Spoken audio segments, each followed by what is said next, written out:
If everyone could please take your seats, we're going to get this meeting started, please. Please take your seats.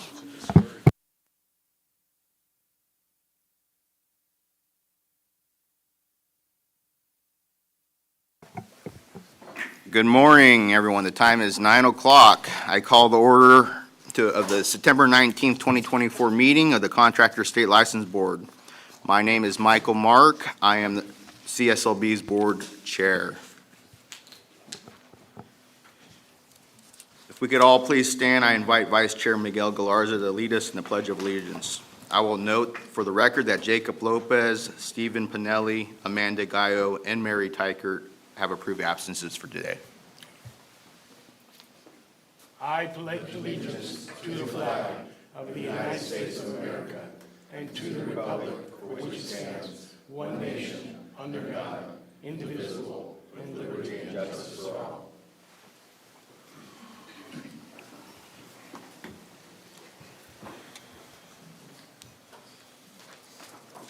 Robin, can you please confirm board member attendance and call roll? Michael Mark. Here. Joel Barton. Here. Rodney Kobos. Here. Miguel Galarza. Here. Amanda Gallo has an excused absence. Alan Guy. Here. Jacob Lopez has an excused absence. Diana Love. Here. Henry Nutt. Present. Steve Pinelli has an excused absence. Jim Ruane. Here. Board member Thomas Ruiz has not arrived yet, and Mary Tykert has an excused absence. We have a quorum.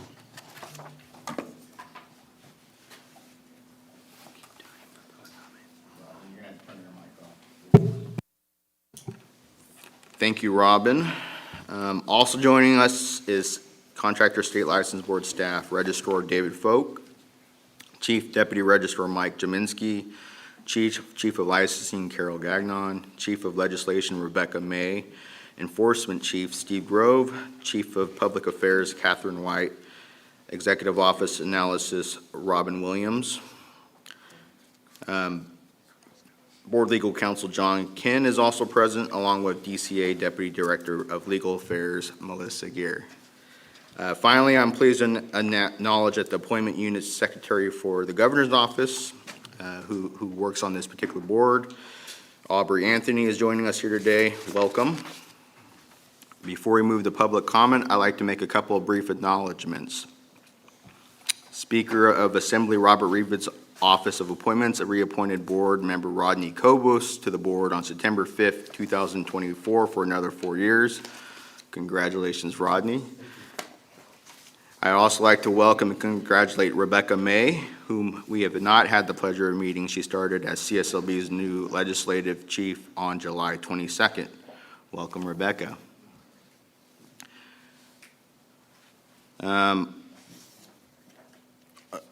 There was a legislative committee meeting yesterday.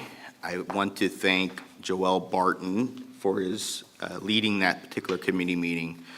That meeting was very insightful of members of the public who came in and spoke about their concerns regarding ADA and anchored tiny homes. I want to speak that there was over 80 members in attendance, and the thoughts from our board is we're moving as quickly as possible. A lot of the public members who were in attendance spoke about their comments and the hardships that they had, and I appreciate that.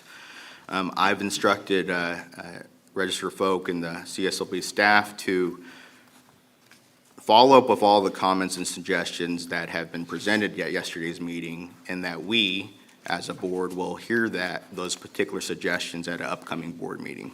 So again, thank you, Joel Barton, for running that committee meeting. Well done. I appreciate the public comments who have spoken on all of their issues and items and addressed their concerns with suggestions. So thank you for that. We are going to move to agenda item B, which is public comment and request agenda items for future meetings. The board values public input as part of our consumer protection mission to allow us enough time to conduct our full schedule of business today, I'm limiting public comments to 3 minutes apiece. If your comments do not involve an item on today's agenda, this would be the time you can make them. If you have comments on one of our agenda items, we encourage you to wait until we get them to that specific item. We'll give you an opportunity to make your comments at that time. We also ask that your public comment relate to the agenda item currently before the board.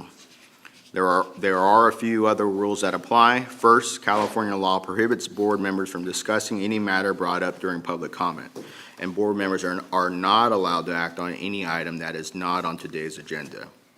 Second, if you want the board to discuss a topic not on the agenda, you can ask us to consider placing that issue on the agenda for a future meeting. Finally, if you have an application, complaint, or disciplinary charges pending before the board, we ask that you not discuss the details of your case or pending complaint. That's because board members may be the judges and by law are not permitted to receive evidence or information that is not part of the administrative record in the case. First off, do any of the board members have any items that they would like to be placed on a future agenda? Seeing none, is there any public comment for members that are attending today? So again, this is your chance to speak on items that are not on the agenda. So Amy Pierce, please state your name again, and you have 3 minutes. Hi, my name is Amy Pierce. I'm an attorney here in Sacramento. I've represented contractors for roughly 20-plus years. I've had a long-standing, great relationship with the Contractor State Licensing Board. I'm here today in connection with a recent Second District Appellate Court decision in a case that involves a contractor state license law. The CSLB is not new to this case. About 10 years ago, in connection with the litigation, Mr. Levan came to the board to seek some help to understand some obligations to pay some unlicensed contractors. The CSLB did its job. It cited this individual, Ms. Zale, for unlicensed contracting, and it cited her. She agreed to the settlement. It confirmed that the evidence was overwhelming that she engaged in work without a contractor's license that required a contractor's license. This included hiring a window coverings contractor. During the litigation that spanned about 10 years, as Ms. Zale attempted to evade enforcement by the district attorney's office, the trial court was very, very vocal about its dislike of the Section 7031 of the Contractor State Licensing Law. And what he did is he ended up pushing the question of whether or not she was a contractor to a sympathetic jury. The jury verdict that came out of it is a travesty. The appellate court declined to review and reverse the jury's determination, notwithstanding that it does not follow the law and notwithstanding that it's wholly inconsistent with the way the licensing board both interprets and enforces the licensing law.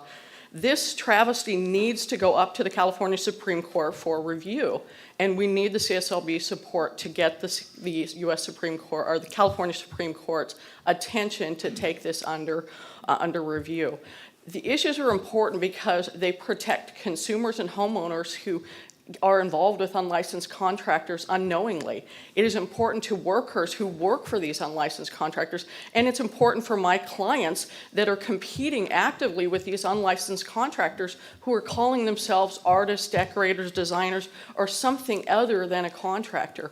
We need uniformity in the law to protect the public, and the uniformity of the law comes when the California Supreme Court says, no courts, you trial courts, no you appellate courts, you cannot give these issues of whether somebody is a contractor, whether or not the strict and harsh consequences of Section 7031 should apply here. This is a legal question. The evidence was overwhelming. She hired an unlicensed window coverings contractor to install more than $30,000 worth of window coverings that included an electrical component. So she hired an installer, she hired an electrician, she did all of the things that are symptomatic of an unlicensed contractor, and she sued the homeowner based upon her fraudulent invoices for this work. Your time is Thank up. We need your Your time is support up. Thank on this you. petition. Thank you.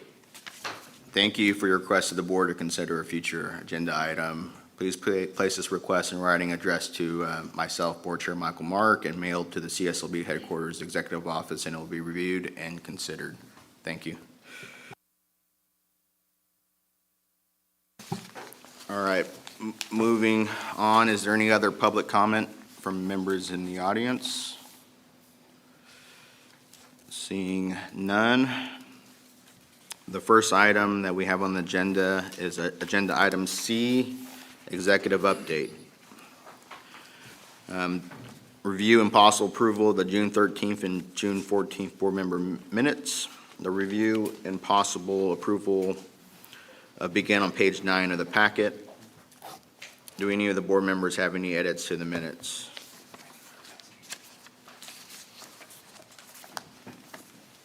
So again, we're looking for a review and possible approval of the June 13th and 14th, 2024 board meeting minutes. Is there a motion to approve the board meeting minutes? I make a motion, we approve. I'll second. Motion by Rodney Kobus, second by Diana Love. Is there any comment from board members? Is there any public comment on the minutes of this meeting? Robin, can you please call roll? Michael Mark, Aye. Joel Barton, Aye. Rodney Kobos, Aye. Miguel Galarza. Amanda Gallo has an excused absence. Alan Guy. Abstain. Jacob Lopez has an excused absence. Diana Love. Aye. Henry Nutt.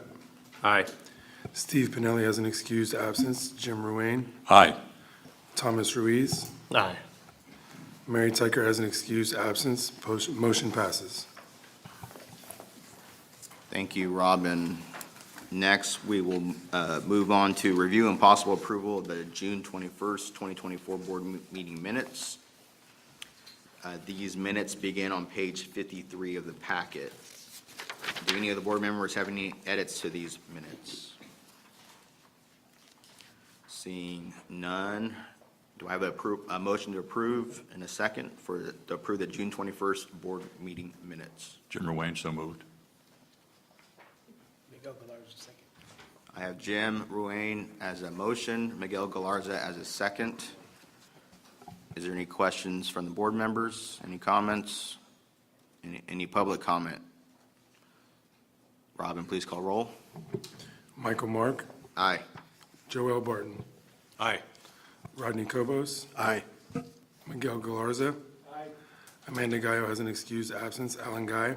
Abstain. Jacob Lopez has an excused absence. Diana Love. Aye.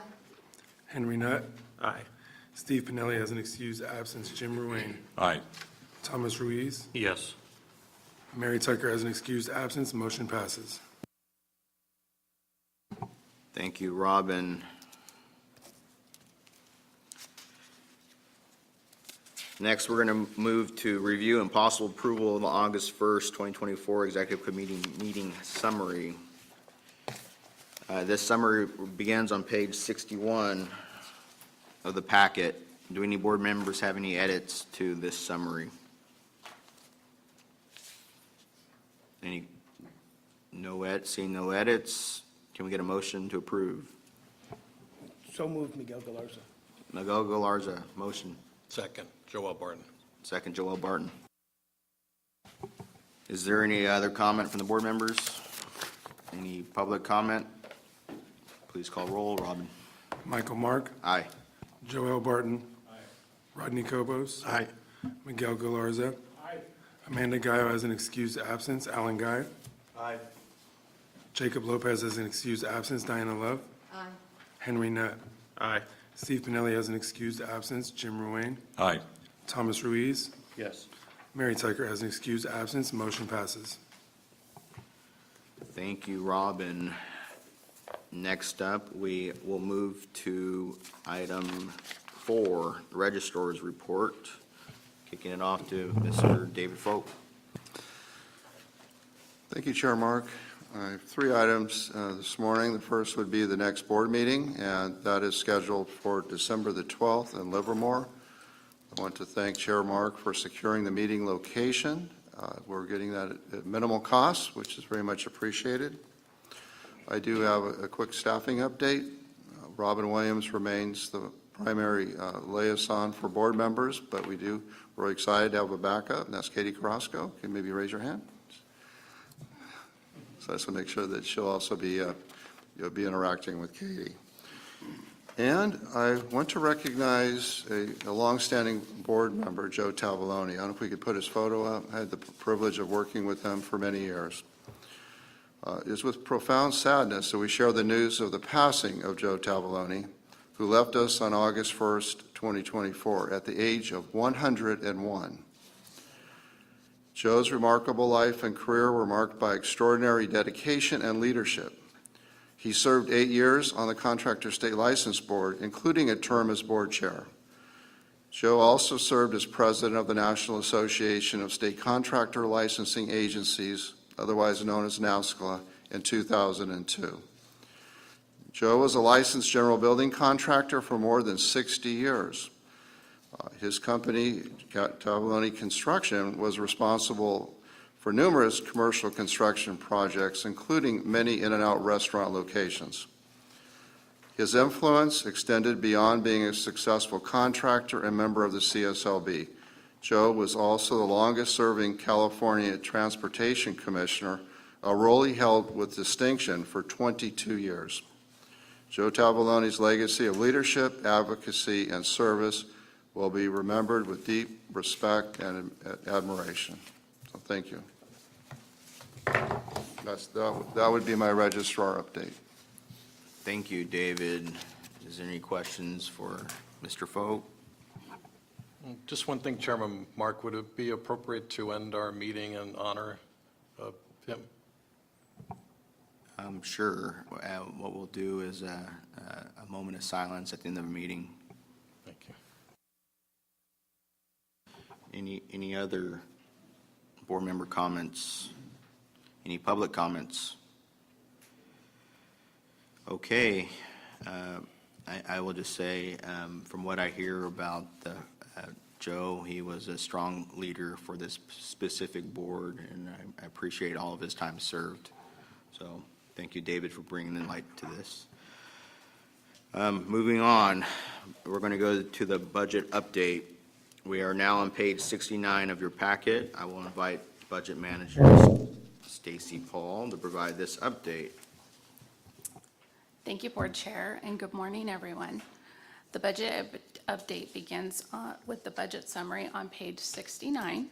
For the fiscal year 23-24, CSLB had an authorized budget of $82 million. The final year-end expenditures totaled $78.2 million. In addition to these expenditures, we did have the $6.3 million in mandatory cost. Our revenue collected for the year was $99 million, resulting in a budget surplus of $14 million. This surplus gets deposited into our fund. When added to the beginning balance of $25.8, it brings our total reserve balance to $40.3 million. If you turn to the next page, you'll see the chart that details our final budget and expenditures for last fiscal year. As noted, we spent 96% of our budget. The chart below shows our revenue performance. We ended the year with $99 million in revenue, which is approximately 3.7% increase compared to last fiscal year. On the next page, you'll find our fund condition, which projects out through budget year 25-26. The middle column is current year, which shows our beginning balance of $40.3 million, as I previously discussed. We project revenue at $93 million and expenses, including external cost, at $89 million. This should leave us with a projected reserve of $44 million, which equates to about 5.5 months in reserve. Turning the page to 72, this chart is our construction management education account. We have already submitted the necessary documents to increase our grant disbursements for this fiscal year. We have requested $225,000 in grant disbursements, which is the same that we requested from prior year. Due to continued growth of the fund, we anticipate the final decision on our request by the December board meeting. On the subsequent page, you'll see our governor's budget for this fiscal year 24-25. This chart shows our preliminary budget of $82.4 million, which, with an authorized position count of 425 positions. Finally, let me briefly touch on the data summary provided on the next 4 pages.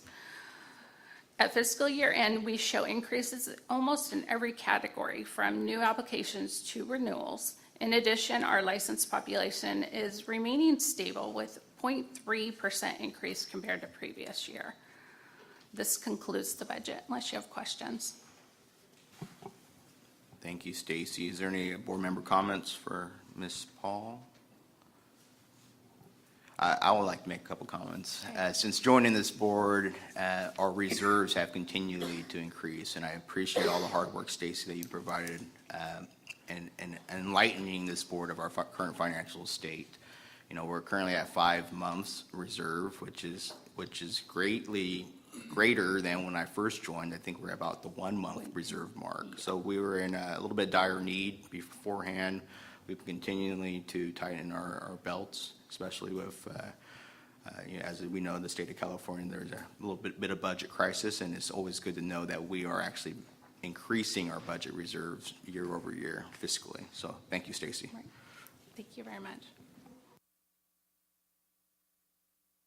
Okay, is there any public comment before I move on? Seeing none, we will move to the item 6, administrative update. And I apologize, I am not sure if I mentioned our new administration division chief, Ingrid Witkowski, to provide this update. I knew I was going to butcher that. I apologize. She recently took over for retiree Mike, who was over here for a long time. So I think about a year now, right? Or yeah. So I think this is your first time speaking to the board in person. So I appreciate it. Thank you, Ingrid, and we'll turn it over to yourself. Thank you, Chair Mark, and good morning, everyone. On page 82 of the board packet, we will start with the vacancies. CSLB averaged 36 vacancies out of 425 authorized positions in fiscal year 2023-2024 between July 2023 and June 2024, which represents 8.47%. In the first 2 months of fiscal year 2024-2025, between July 1st, 2024 and August 1st of the same year, CSLB averaged 24 vacancies, which represent a 6% vacancy rate. CSLB personnel is diligently working to reduce the vacancy rate to less than 5% to prepare for a potential hiring freeze or loss of potential anticipated by the budget letter 2023-2027 current year expenditure freeze released on December 14 of 2023. Further, CSLB Career Consulting. On August 8th, CSLB personnel presented the Career Consulting class focused on how to locate CSLB vacancies, tips on completing the state application, and tips on drafting and submitting statement of qualifications. The second class, scheduled for December 12, will focus on candidates preparing for an interview and interview tips. Moving over, I'm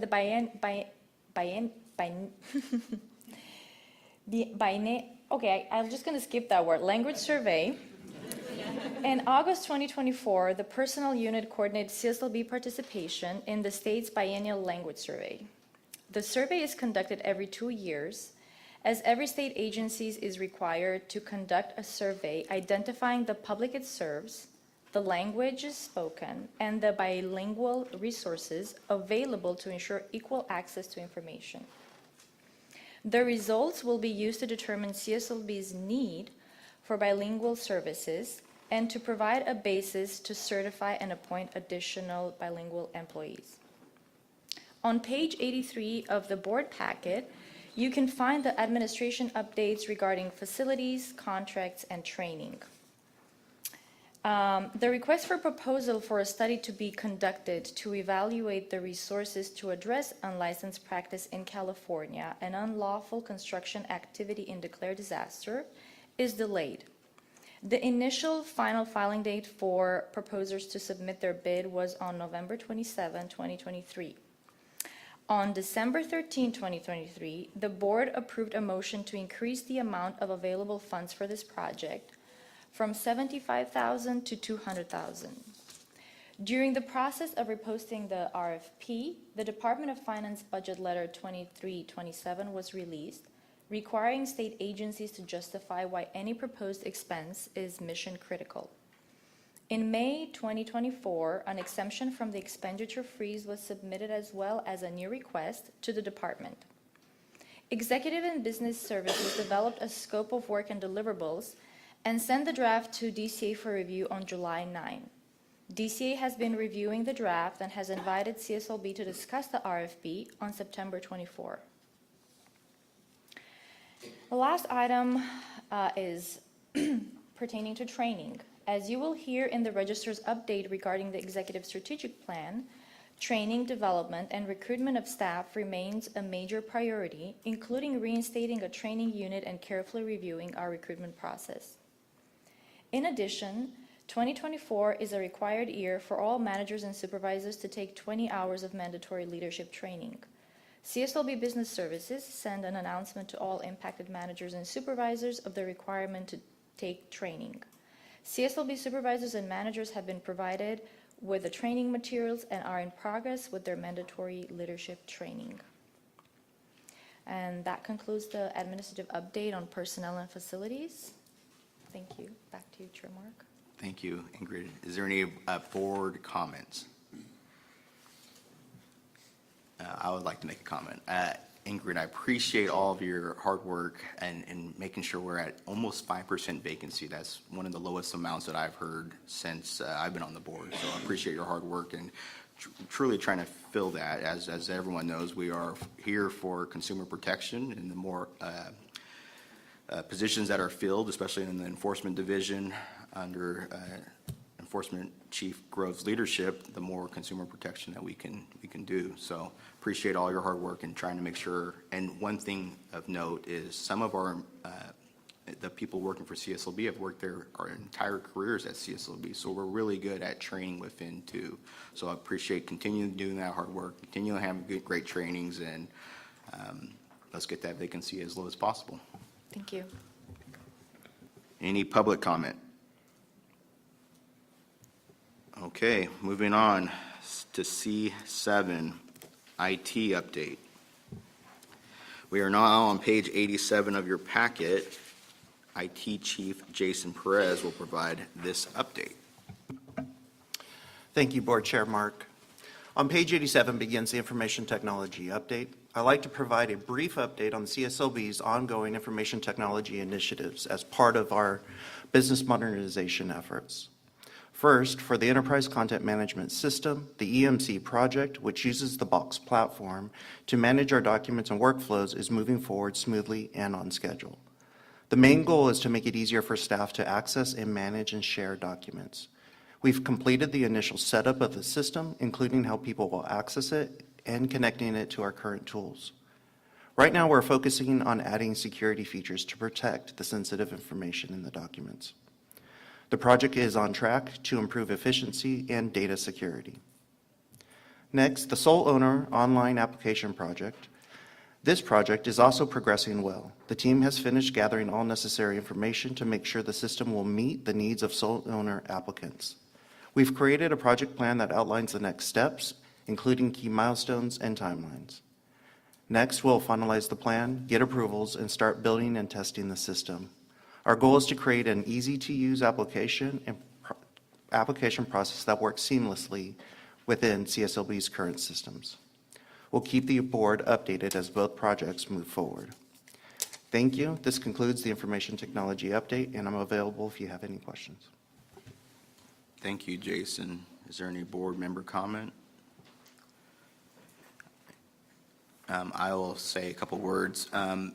I know Board Member Amanda Gallo is not present here today, but herself and former board member Susan Granzilla did spearhead that IT committee working closely with Jason. So just so everyone knows, we do have one spot open on the IT committee currently.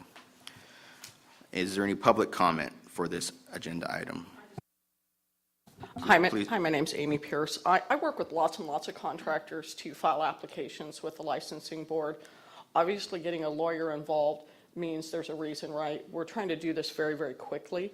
One of the things I've noticed very recently is we often rely on the CSLB's website to confirm the status of an application. And I've noticed that there has been a lag in the online status of applications.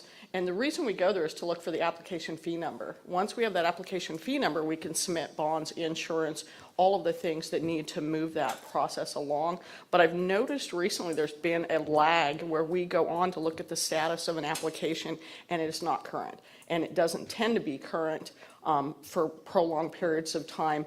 And often we're kind of left wondering whether we missed a communication, whether the application gets caught somewhere in that. So I do want to point that out, that initial acceptance of the application with the application fee number helps us help you by getting you stuff quickly. So that's my only comment. Thank you so much. Thank you for the comment. Thank you. And I'm going to maybe put Licensing Chief Carol Gagnon on the spot here. Obviously, this is an item on the agenda. If we could just have a couple comments in response to Amy. I'm going to look into that. As far as I know, we have no backlogs in any of our application units. And as soon as the application is posted, they send a letter out notifying them of the application fee number and their PIN number to be able to access more detailed information. So we'll look into that. Thank you. Thanks for letting me know. No, thank you so much. I appreciate that. Thank you. Any other board member comment? Any other public comment? Seeing none, we will move on to item C8. Review, discussion, and possible action on the 2025-2027 Executive Strategic Plan objectives. For this item, I will turn it over to Registrar Folk. Thank you, Chair Mark. I'm sure you all the board members recall that there was a board meeting in April, and it included a strategic planning session. I hope that you all have the strategic planning booklet. Everybody in the audience have this. I thank Public Affairs for getting this out. It's very professionally done. So this is a 3-year strategic plan, and I wanted to take the lead in providing an update as to where we are and what the implementation plan is for the executive objectives. And I think you'll find those on page 21 of your packet, of your strategic plan, if you have this document. The first objective is to review and update the recruitment process. And we did hear from Ingrid Mikowski about the great work that Ingrid and her staff have been doing to fill positions. I don't know if she mentioned it, but we currently have 4 special investigator vacancies and 2 peace officers, and that's real low. And peace officer positions can be difficult to fill because of the background investigations. But what's been put in place is proving to be very effective. I do think there's an opportunity, though, under this objective to do more with hiring fairs and to collaborating with industry. Our board member, Mary Teichert, today is presenting on women in construction, and that's an opportunity to recruit more women into construction. I think there's also an opportunity for many of us here at this table to look for opportunities to present or be part of any type of meeting where we could encourage people to consider a construction career. I think for the building trades can also play a part in that. So if there's any opportunities, I'd ask that you let me know, or I would think, I don't know, maybe Carol Gagnon, the Chief of Licensing. So that would be the first objective. That's an ongoing one. We don't have a start. We're already pursuing that, and we're going to continue to do so. The second would be to reinstate a training program. And real pleased to report that under Steve Grove, our Chief of Enforcement's leadership, he did put a group together, consist of a couple of supervisors and a manager, I think. Yeah, they presented this packet here, which includes the implementation of a training unit. We have to resource that, but it really breaks down what needs to be done, from the onboarding of a new employee to the mentorship, to the structured training, to what's available in our procedure manual. And today, across the hall, we have an enforcement academy underway. I believe Michael Mark's going to recognize the graduates tomorrow. So I think that's very positive that we have a plan. I think we can do more with the other divisions, so we'll be continuing to explore opportunities for licensing, IT, public affairs, the other divisions. What can we do to provide additional training to staff? The third objective is to explore and implement process efficiencies to reduce processing times for licensing and enforcement. What IT opportunities do we have? And for this, I'm going to turn over to our IT Chief, Jason Perez, maybe share some of his thoughts. Jason. Thank you, Registrar Foe. In addition to the information, the IT update, I'd like to address how those efforts align with our strategic plan, strategic objective 5.3, which focuses on exploring and process efficiencies to reduce processing times in licensing and enforcement, as well as increasing transparency. The due date for this objective is Q1 of 2026, but our ongoing IT projects are already contributing to this goal. The first is regarding the Enterprise Content Management System, which is designed to streamline that document management and improve efficiencies across CSLB. We expect to complete this integration of the EMC with our licensing processes by the first half of 2025. This will help reduce processing time significantly by automating and organizing workflows, allowing staff to process paper documents faster and more efficiently. After completing the licensing integration, we'll shift to support enforcement processes, with efforts beginning immediately after and slated to be completed by the first quarter of 2026. This phased approach ensures that both key areas, both licensing and enforcement, benefit from the improvements of these improvements and is on schedule. Additionally, the system will enhance transparency, enabling easier tracking and monitoring of case statuses. Also, too, the Sole Owner Online Application Project aims to provide an easy, user-friendly platform for applicants. By automating much of the application process, we expect significant reductions in licensing processing times for sole owners. Integrating the system with our existing platforms will ensure smooth operations and help applicants track their progress, contributing to the transparency goals outlined in the strategic plan. Both of these projects are key steps towards achieving strategic objective 5.3, and we remain on track to meet the Q1 of 2026 deadline. Thank you. Thank you, Jason. And the last Goal 5 objective is to create focus groups to gain input from staff, to ask them about how the policy and procedures can be improved, and just to make sure that we have good, solid lines of communication. And I'm real pleased to report that we've had a lot of success in enforcement. I hope some of the focus group is watching this meeting today, because I want to thank all of them for the time that they have spent meeting with me and others to talk about and share their ideas, on how we can move forward. We've had 3 meetings to date. Initially, we met regarding the Cooperative Personnel Services study that was recommending, they were recommending a new unit that would be a desk investigation unit, if you will. They had a different idea, and that's today what we call the multiple offender unit. It was very effective. They shared ideas and how we could improve our regulations or our procedures and how we enforce rules and laws. I think that is something that absolutely needs to be done. They're looking for efficiencies. How can we provide the greatest level of consumer protection with the resources we have? That's been the focus. We've had 3 meetings. We intend to have additional meetings. I do think we could expand this into licensing and maybe other divisions, but right now it's been enforcement. I don't know, Steve, if you want to share anything regarding those focus group meetings, or maybe that just kind of sums it up, but it will be ongoing. Yeah, you summed it up pretty well.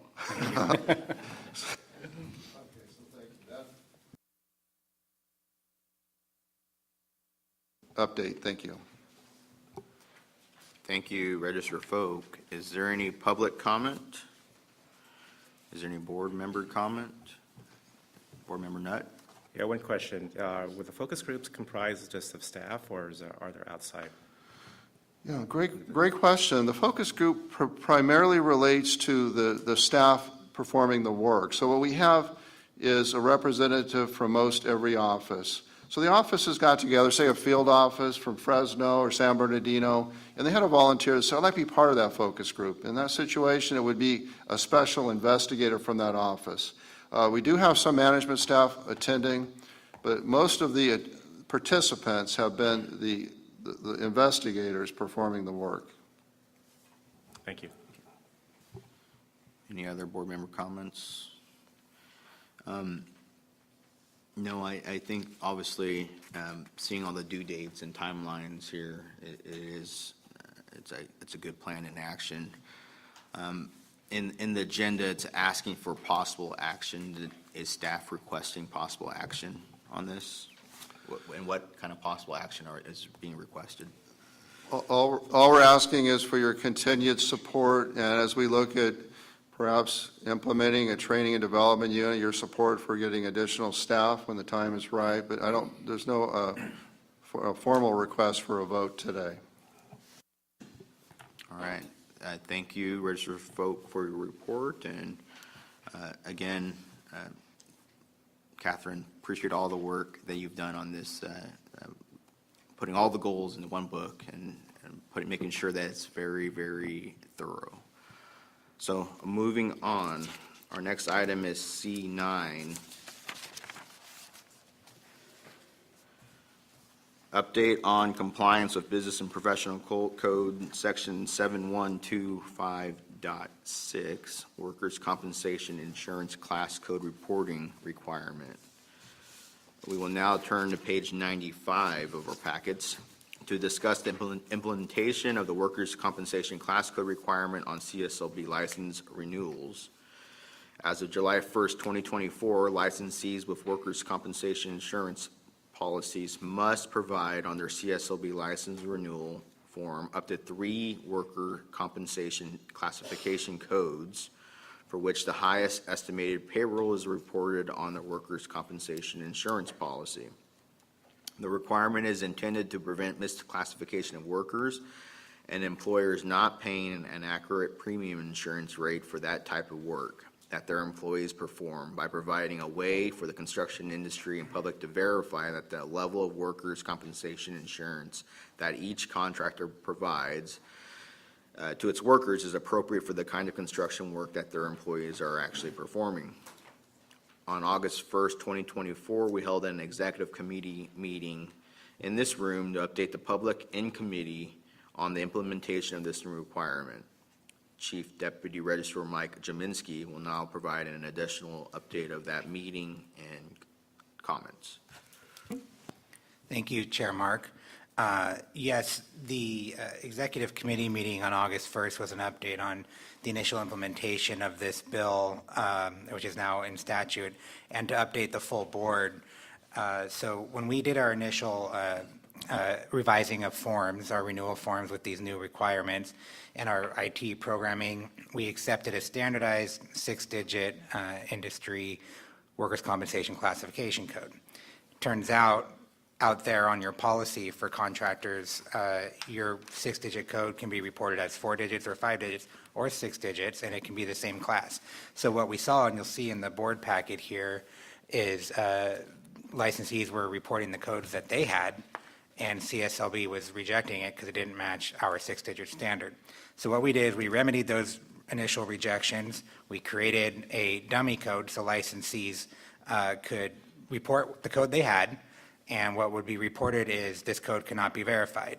Then we did some programming, we did some additional outreach, and a new bulletin. We completed our programming by August 30th, and the new system is this. The licensee will report whatever code is on their policy, and it is, if it matches our codes in our database, our WCIRB, Workers' Compensation Class Codes, it will display on the website with the correct classification code. And if it doesn't, what we're displaying is the insurer's contact information. The workers' comp insurers contact information for that policy, so any stakeholder or anyone who's looking at that information can contact the insurer and get the appropriate class code. But I think the appropriate takeaway here is that we're accepting the code the licensee has, because we don't want to hold up renewals. And we're going to continue our outreach to licensees to encourage them to reach out to their insurer and broker to make sure that they can confirm their code and whether it matches the WCIRB or not. And I think that's all I have, Chair Mark.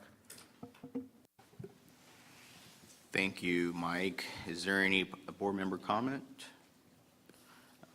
Seeing none, I'll say a couple words. Again, I believe I said it at that initial executive committee meeting, but I appreciate the licensing staff. There was an issue that was presented. They worked very hard throughout that entire weekend as renewals were coming in, and our utmost priority was making sure that licensed contractors actually stay licensed and not go suspended. So with that, I want to thank their staff again. And then, is there any other board member comment? Public comment? Apparently, I'm going to take full advantage of my time here. Please state your name again for the record. My name is Amy Pierce. I'm an attorney. I work with a lot of large contractors, both international and national clients, and I do know I've had at least one inquiry from one of my clients on this code issue, because their concern was if they have a large national client that does work in many, many states, their workers' compensation codes may make it look like they're doing work in California that they're doing in another state, and it may make it look like they aren't properly licensed. Is this going to, and I know I did get some guidance from the licensing board on this to take the top 3 on this. We did, I think, resolve it, but I do want to point out that if you have companies that are operating in many states, this could cause some confusion if their workers' compensation codes, right, are for the company at large as opposed to what they're doing specifically in California. Thank you for your comment. And Deputy Chief Mike Jaminski, do you have a statement? Thank you, Ms. Pierce. Yeah, and you actually, I believe you brought that to us several weeks ago. We appreciated that. There's an element of this bill that is significant for CSLB. It does not require this agency to verify the accuracy of those codes or to investigate the veracity of them. But another element, and with your help, we did put a statement on the website that says to the public or anybody that may be viewing, the class codes that are displayed here, because of the licensee's individual circumstances, may not reflect what you're reading for their license class. So if it says painting, and then you've got, clerical staff, it could represent something that's going on that CSLB hasn't been able to, we're not investigating that. We're just displaying what is being provided us. Thank you. Any other public comment? Seeing none. With that, let's move on to committee updates. Moving on to legislation. Leading us through the legislation portion of our meeting is Legislation Committee Chair Joel Barton. Joel, the floor is yours. Thank you, Chairman Mark. I'm Joel Barton, Legislative Committee Chair.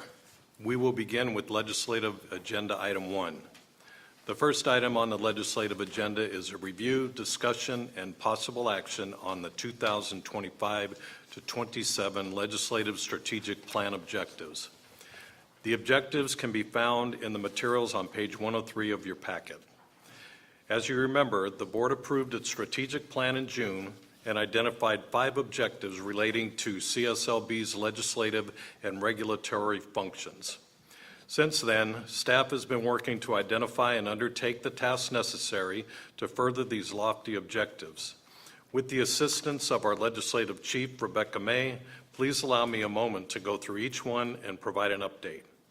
Number 1, improve communication with legislators to convey CSLB's mission and stress the importance of licensure. I am pleased to report that Ms. May has long-standing relationships with key legislative staff, including the consultants for the Assembly and Senate Committee on Business and Professions, the 2 committees tasked with reviewing bills related to CSLB. Since she started in July, she has met several times with Capitol staff to to reinforce CSLB's visibility and to encourage her inclusion in discussions related to CSLB's laws. Rebecca, is there anything you would like to add regarding this objective? Thank you, Member Barton, and good morning, members. So in addition to my meetings with Capitol staff, I'd like to schedule meet and greets for you, Mr. Barton, as our legislative chair, along with board members this spring. I think this is a good way to refamiliarize the legislators with CSLB in a non-sunset year with the vital work that the board and staff do in protecting consumers. We need to ensure that we follow public meeting laws by keeping the meet and greets limited to just 2 board members at a time, but I'm certain we can accommodate more meetings if there's interest. And if there's members interested in doing meet and greets, please reach out to me or to the registrar and let us know. Thank you. I would love that. Thank you. Moving on to the next objective. Review and amend regulations for clarity and understanding to ensure they are current. Rebecca, before I provide an update on this objective, can you remind the board members how regulations work? Sure. So essentially, regulations are how we implement and clarify statute. So statute is drafted by the legislature and signed into law by the governor, and conversely, regulations are drafted by the board and then are approved by the Office of Administrative Law. So the Office of Administrative Law reviews the board's proposed regulations and only approves them if they meet certain criteria, including that they are clear, that they don't supersede the authority provided in statute, and are crafted transparently and with public input. So a simple example of how statute and regulations work together. So let's say the legislature passes a bill that would require CSLB to collect demographic data. The board might decide that it needs a corresponding regulation to identify what questions would go on the form collecting the demographic information. So in this way, regulations are also extremely valuable in providing guidance and assistance to staff in complying with the law. So the regulatory process is generally slower than the legislative process, sometimes taking up to 18 months or more to complete. But both the legislative and regulatory processes ensure that the public has meaningful opportunities to provide their input. Thank you for that explanation, Rebecca. Because promulgating new regulations and improving existing regulations is a key function of CSLB, CSLB is fortunate to have a dedicated regulations manager. Tracy Brazil, thank you, Tracy, is to manage the board's regulatory functions. She and Rebecca have been meeting with the various division chiefs to better understand what regulatory changes are needed. Because it is up to the board to determine its regulatory priorities and ensure the regulatory process is transparent and open to the public, Rebecca and Tracy will bring regulatory proposals to future board meetings for your review and approval. On to the next objective. Identify and update regulations perceived as barriers to licensees. CSLB staff recognize that existing regulations may present unintended barriers to licensure. So that the board can better understand these challenges, CSLB staff plan to conduct a survey of applicants and licensees. This can be done with assistance from the Department of Consumer Affairs Solid Division. Solid supports DCA programs like CSLB through the design, delivery, evaluation, and administration of training and education programs. You likely remember their assistance in crafting the board's strategic plan. Solid can assist the board with stakeholder input in crafting and delivering a survey to applicants and licensees. As we move forward on this objective, I will keep you posted. Moving on to the fourth objective, provide timely notifications to licensees regarding statutory changes to improve understanding and accessibility. It is vital that licensees are made aware of changes to the laws that affect them and their work. Not only is compliance with the laws critical to consumer protection, licensees do not want to be subject to discipline that could have been avoided. Rebecca, can you advise us on this objective? Thank you, Member Barton. So ensuring that licensees know and understand changes to the law is an important part of CSLB's legislative implementation efforts. CSLB staff is currently forming implementation plans for bills that are being signed into law this year, And these plans include collaborating with the public affairs team to notify licensees of the changes. Notifying licensees can be done in a variety of ways, including industry bulletins, social media posts, and website updates. But not all contractors sign up for alerts or keep up with social media. So staff plan to look into the feasibility of emailing important updates to licensees now that CSLB is authorized to collect email addresses from applicants and licensees pursuant to the recent board-sponsored bill SB 630. As you may remember, SB 630 also ensured the privacy of licensee emails by specifying that they're not subject to public disclosure. So this objective is an ongoing process for CSLB staff, and I will provide ongoing updates at future board meetings. And thank you for allowing me to provide this information, and I'll turn it back to you. Thank you, Rebecca. Now on to the final objective. Create a 3-year legislative roadmap to aid discussions of the board's priorities with board members and other stakeholders. When this board determines its legislative priorities, it should always keep in mind the board's highest priority is public protection, and the board's mandate is to prioritize public protection over any interest that is inconsistent with public protection. Yesterday's legislative committee meeting was a reminder of the importance of public protection to the board, as we heard directly from consumers detailing the harm they have experienced after contracting with a licensee. Rebecca, anything to say about this item? Thank you. So this objective will be helpful to staff to efficiently communicate to consumers, industry stakeholders, and possible legislative authors CSLB's legislative priorities that have been vetted and discussed by the board. Having a detailed roadmap that can be distributed publicly informs valuable stakeholders about the board's purpose and helps generate interest. Thank you. Are there any board member comments or questions on this item?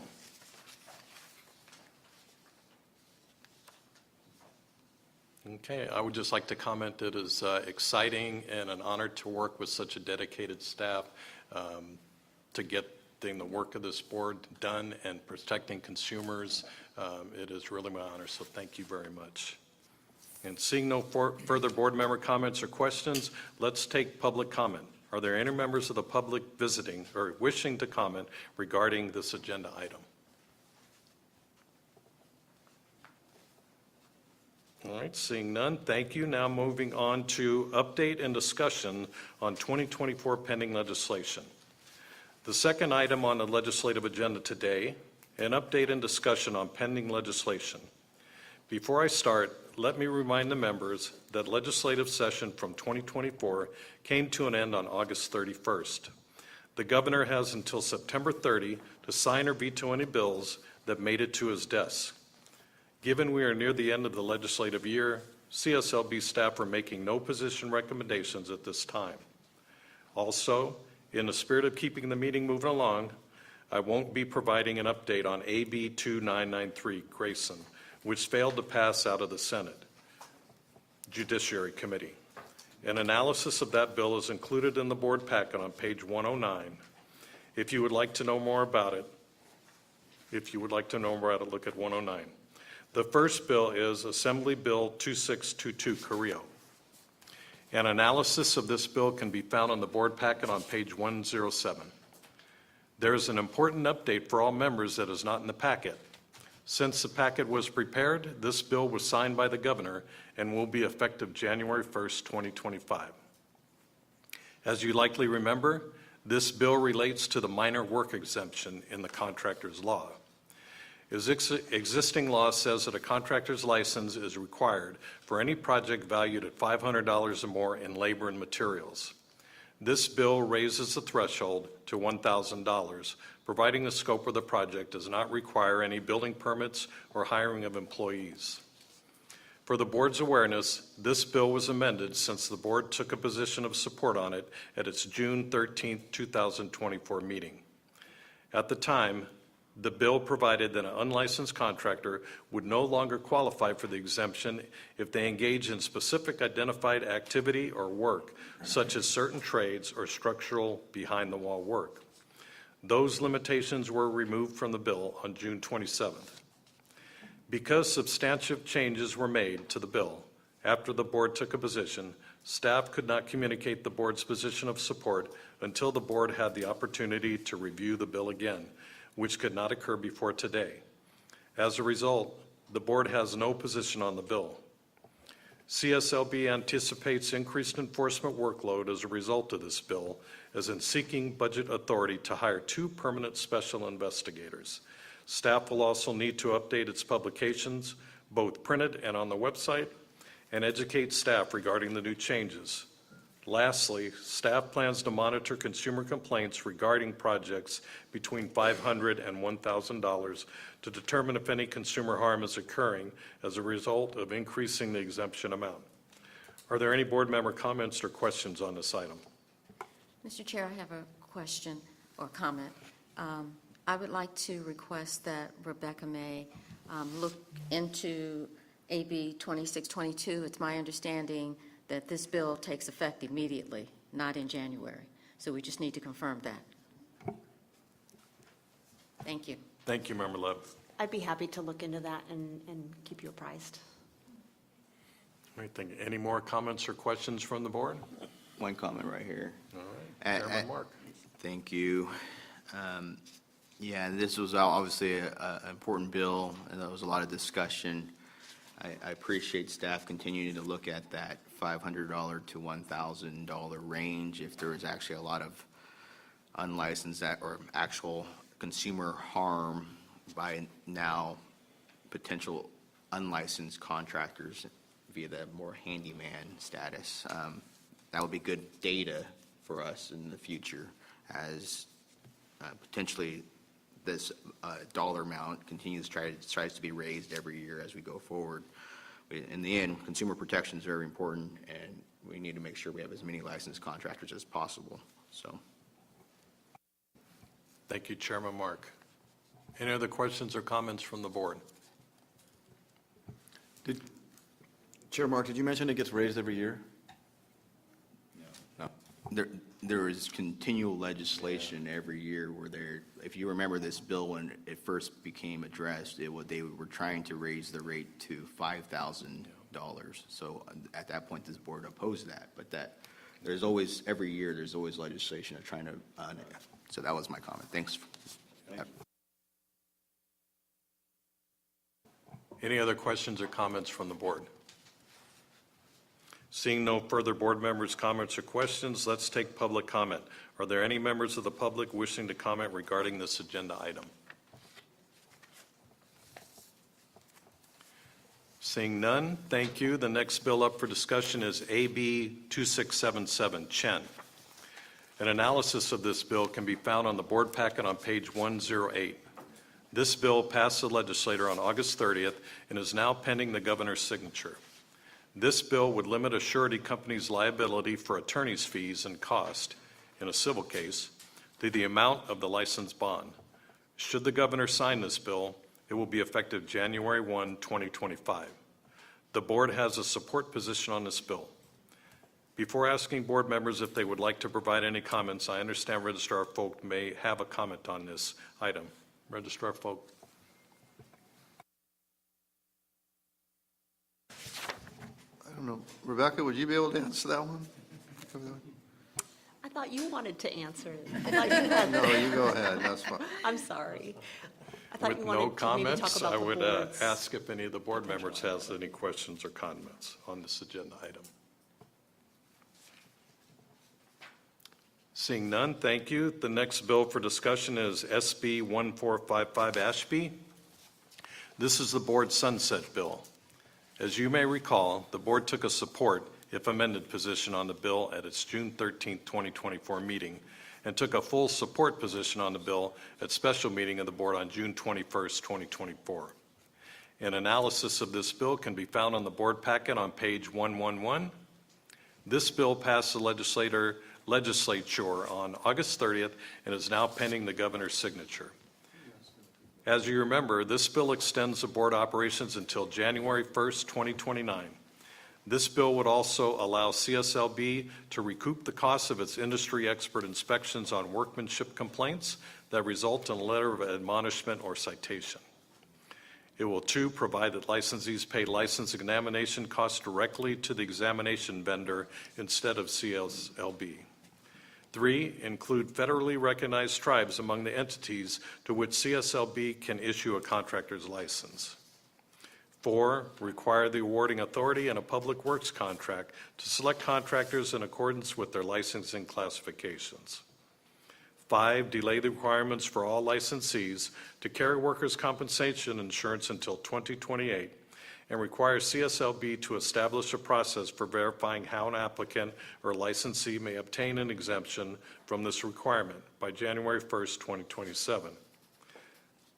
I want to thank Board Member Miguel Galarza and myself were appointed earlier this year to a 2-person advisory committee to study this issue. We are scheduled to meet on October 22nd and should have an update for you at our next board meeting in December. Presuming this bill will be signed by the governor into law, CSLB staff plan to be ready to implement SB 1445 by its January 1st, 2025 effective date, particularly as it relates to licensing federally recognized tribes. Are there any board members, comments, or questions on this agenda item? I have a comment. I appreciate the time that's going to be spent as we're trying to implement that last piece of the sunset bill. So appreciate Board Member Galarza, Board Member Barton on that 2-person committee. Thanks. It's our pleasure. And any comments or questions? Okay, before I close, Mr. Jametsky has requested we go back to AB 2677. Is there any? Yeah, Member Bard, if I could comment on that, I actually do want to comment on that bill. It's very important to me, so. All right. I don't remember exactly what kind of profound statement I wanted to make, but the Cardin bill is of great concern to the CSLB because we don't want there to be any confusion about whether the Contractor State License Board is a surety company. The Contractor State License Board is not a surety company. We do not sell bonds. We have no authority to be dispersing a cash deposit without a court order. Initially, we were hoping that something could be put in the sunset bill to clarify that. It didn't get in the sunset bill. The industry has a bill that was successful. I just would encourage our legislation chief and also the board to continue to support some type of legislation in the future to really clarify in statute that CSLB is not a surety company and not subject to paying any attorney fees in any matter relating to a bond or a cash deposit. Even though it seems pretty straightforward, the problem can be that an attorney may look at it differently and file a lawsuit against the CSLB, and we have to defend it, and it does cost the board money to do that. So I just want to flag that for future potential legislative consideration, Rebecca. Thank you. Thank you, Registrar Vogt. Any other comments or questions from the board on the legislative agenda? I have a comment. Thank you. Going back to the sunset bill, did I hear that it's still waiting to be signed? Is that what I heard? Yes. Correct. The governor has until September 30th to sign legislation. I anticipate he'll sign this bill. Thank you. And I want to thank again past Chair Diana Love and Board Member Galarza who spoke on behalf of our board at the sunset hearing. They did a wonderful job. Appreciate your hard work. And there was a lot of things within that sunset bill that's very important to our board, and appreciate Senator Ashby for carrying that bill. Yep, agreed. Thank you, Chairman Mark. Any other comments? Yeah, I had a question on 2677. So there's, the contractor can either put a cash deposit or a bond down, correct, for $25,000. The way I read 2677 is that bonding company will be liable for up to $25,000 of damages from the claimant and $25,000 in attorney's fees. That's capped. So they're capped at $50,000. If there's a, and I think this is what Dave's referring to, but I just want to know how it stands right now. If there's a $25,000 cash deposit, that $25,000 covers damages and attorney's fees right now? Do we have the answer to that, Mike?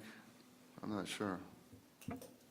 We know that we have had a situation, though, where we were being asked to pay for attorney fees, and that was the concern. So is that known? So, yeah, it's unknown. We could have a cashier's check. We stop accepting cash deposits. So it'll be a cashier's check in the amount of the bond for $25,000, the license bond. That goes to consumers harmed by the violations of the contractor's law by the contractor. Separately, there has been prior litigation that has determined that because CSLB will hold that cash, they can be considered a surety under this civil code thing that we're dealing with this AB 2677. So the registrar's point was, in addition to this AB 2677, CSLB needs to get on top of its legislative change to make sure that it's clear in the law that we're not a surety.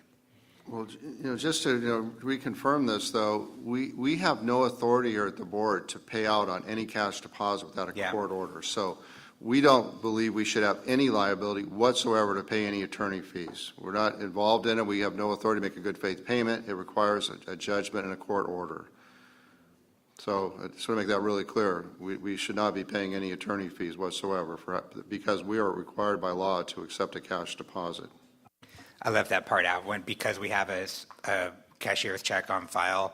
In order for a consumer to claim that, they have to file in court. And when that occurs, that's when the attorney's issue arises. May I just add that I think you said 25 for liability, 25 for fees. I don't believe that is the case. I believe the law for sureties, awaiting signature, is that the bond limit is a cap on damages and fees, so it would be at $25,000. And as far as we are now, the process we have is if there's any question, we are interpleading or depositing the full amount of the deposit with the court and letting them fight over it, and that eliminates our liability for fees under the civil codes. Thank you for that.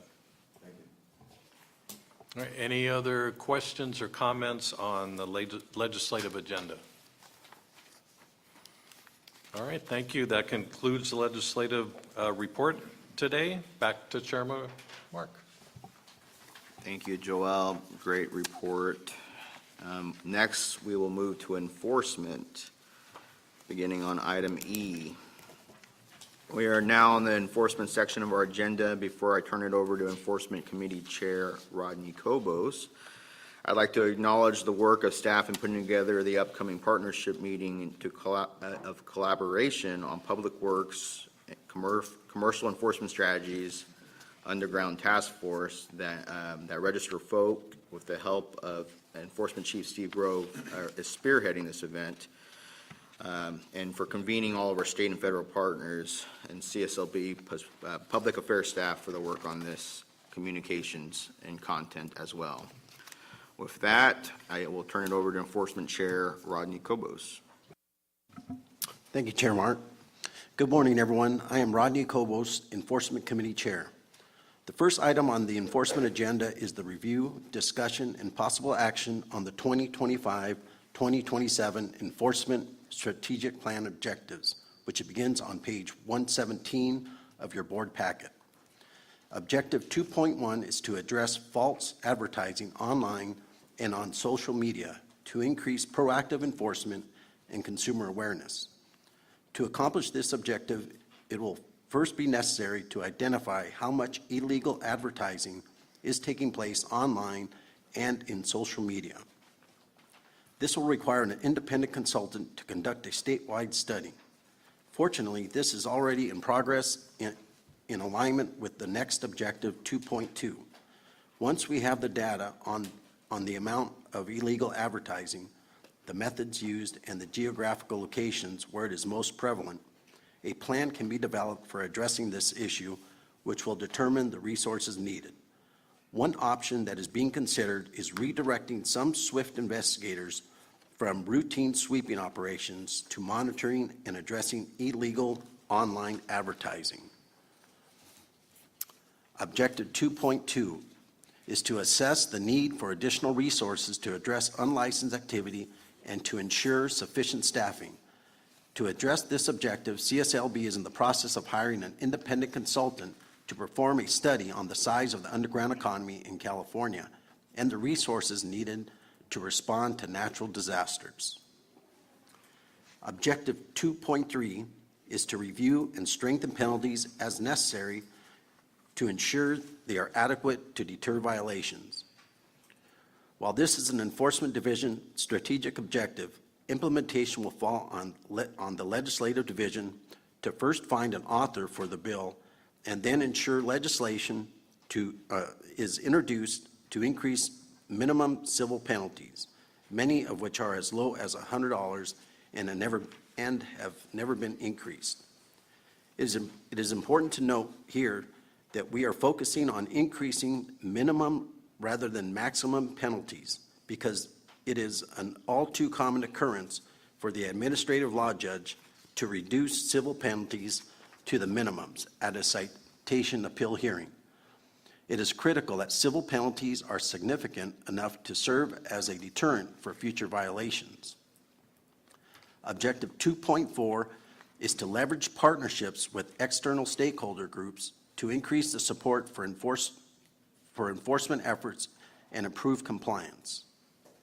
The Enforcement Division intends to accomplish this objective by hosting and/or attending various meetings with construction compliance groups who focus on identifying contractors who violate licensing laws intended to create a level playing field for all contractors. The Foundation for Fair Contracting, or FFC, hosts an annual team summit with their compliance agents, the Division of Labor Standards Enforcement agents, and investigators from the CSLB Quality Assurance Unit. The next team summit is scheduled for October 2nd, 2024 in Sacramento, and CSLB investigators will attend. Thanks to Board Chair Michael Mark, a meeting location has been secured at the State Building and Construction Trades Council of California for a strategic partnership meeting with Employment Development Department, Division of Labor Standards Enforcement, Cal-OSHA, California Department of Insurance, and the Federal Department of Labor. Field compliance agents from multiple construction compliance organizations will be in attendance to learn the best practices for submitting complaints and leads to the state and federal agencies. This meeting is scheduled for October 21st, 2024. This concludes the review, discussion, and possible actions on the 2025-2027 Enforcement Strategic Plan objectives. This is an informational item only. No action is required of the board. Do any board members have any comments? Okay, are there any comments from the public here in the room? Robin, please check to see if there are any comments from members of the public on WebEx. Thank you. E2, Enforcement Program Update. The next agenda item is the Enforcement Program Statistical Update, which begins on page 121 of your packet and includes a thorough statistical update. However, at this time, I'll request Enforcement Chief Steve Grove to provide a couple of highlights. Steve. Thank you, Member Cobos.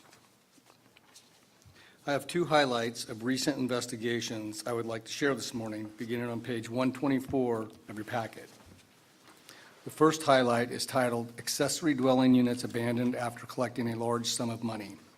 In December of 2020, the property owner entered into a written contract with licensed contractor Jarrett Construction to construct an accessory dwelling unit in San Mateo for $193,000. Jarrett received an excessive deposit of $5,000, 5 times the legal limit, prior to commencing work. The project began in December of 2020 and ceased in July 2021 when Jarrett abandoned the project after receiving over $125,000. The property owner was forced to hire another contractor to complete and correct the project for a cost of $250,000, resulting in a financial injury of more than $180,000. During the investigation, multiple violations of contractors' license law were established, including abandonment, departure from trade standards, failure to complete the project for the contract price, and collecting an excessive down payment. In April 2023, the investigation was completed and an accusation was filed with the Attorney General's office.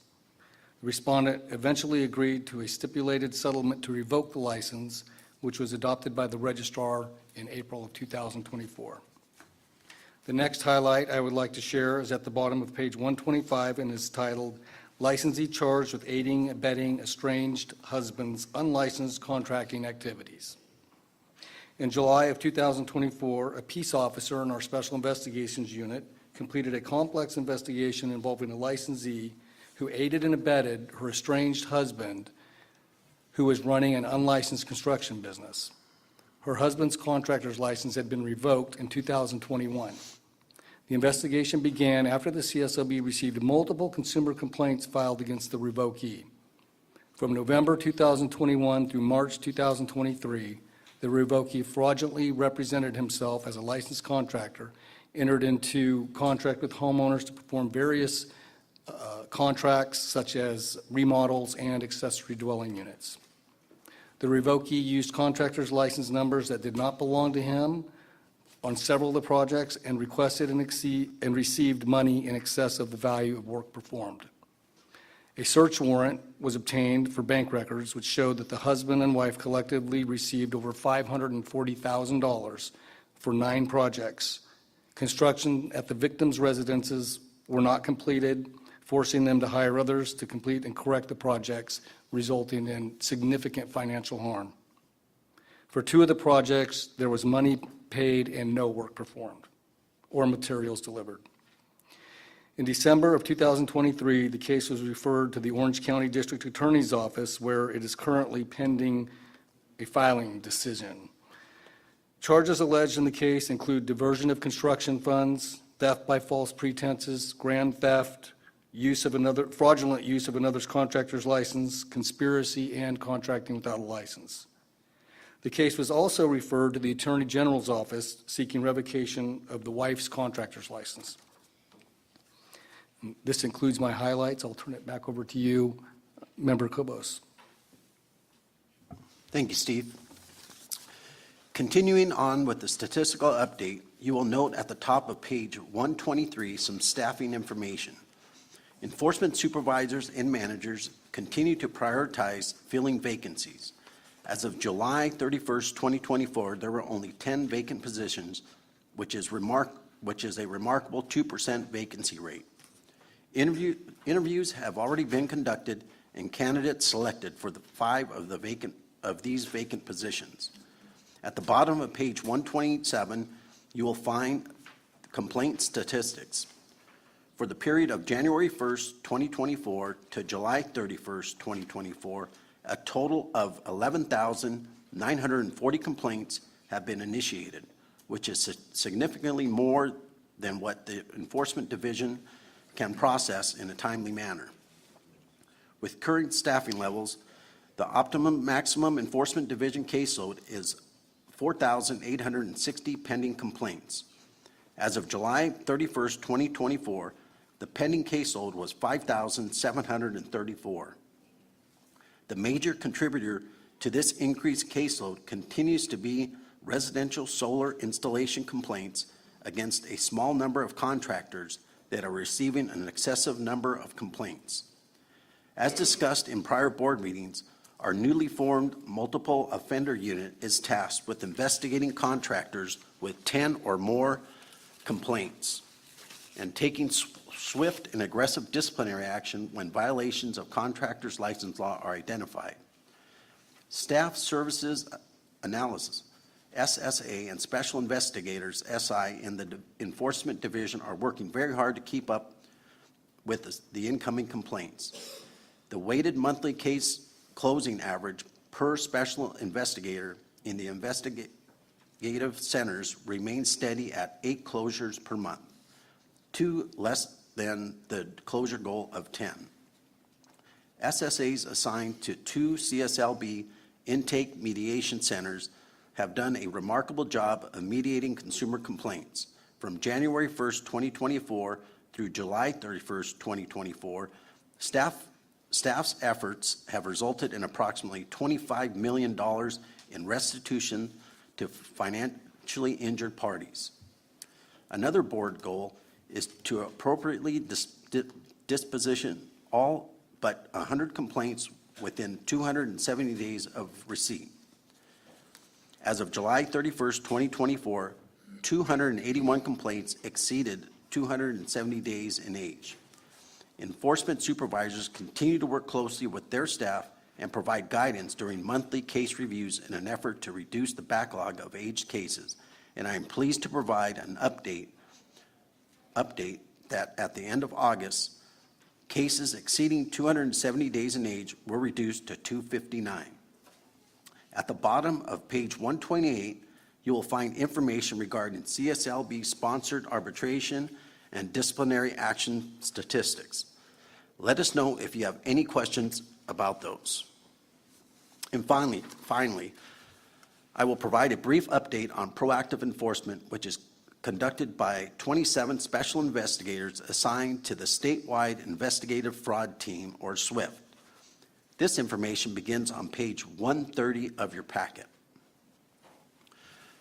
From January 1, 2024 to July 31, 2024, SWIFT conducted 24 undercover sting operations across the state, participated in 212 sweeps, and responded to 569 leads or tips received from industry and the public. Investigators closed 1,869 cases as a result of the operations, with 542 cases resulting in an administrative or criminal legal action. Additionally, over 679 advisory notices were issued for relatively minor violations. And finally, beginning at the bottom of page 131, you will see that the Enforcement Division Experience Verification Unit has conducted 760 application investigations during the period of July 1st, 2022 to July 31st, 2024. Of that total, 444 were verified or approved, 126 were withdrawn, and 182 were denied, and 8 denials were appealed. That concludes the enforcement program statistical update. On page 133, you'll find the enforcement training update, which includes the current week-long enforcement academy, which began on Monday of this week here at the CSLB headquarters. This is an informational item only. No action is required of the board. Is there any comments from members of the board? Yes, thank you, Enforcement Chair Cobos. I have maybe this is kind of a question for staff. I appreciate the comments on the ADU case that was from 2021. That case is very similar to what was happening and was spoke about at yesterday's legislative committee meeting. I think just for the public, and this is just something for us on our website, there was a lot of great suggestions that was stated from public yesterday. But one of the things that we really need to stress is making sure when homeowners have a contract in place that there's actual progress payments being completed instead of money being paid up front for the entirety of the project. So we just need it's just almost like a public service announcement right now. As work is being completed, do not pay your bill in full. And maybe Registrar Folk can actually speak a little bit more on this. It is illegal to request as such greater than initial deposits. And a lot of this items with Anchor Tiny Home might have been prevented if our consumers out there did not pay in full. Yeah, I'd like to make a comment regarding that. We have put a memo out to all staff explaining that monitoring the progress payment is really a core value with CSLB. You know, what we're seeing with some contractors is that they are highlighting in their contract that they can't take more than $1,000. and then they take a second or third payment that far exceeds the work that's being paid for.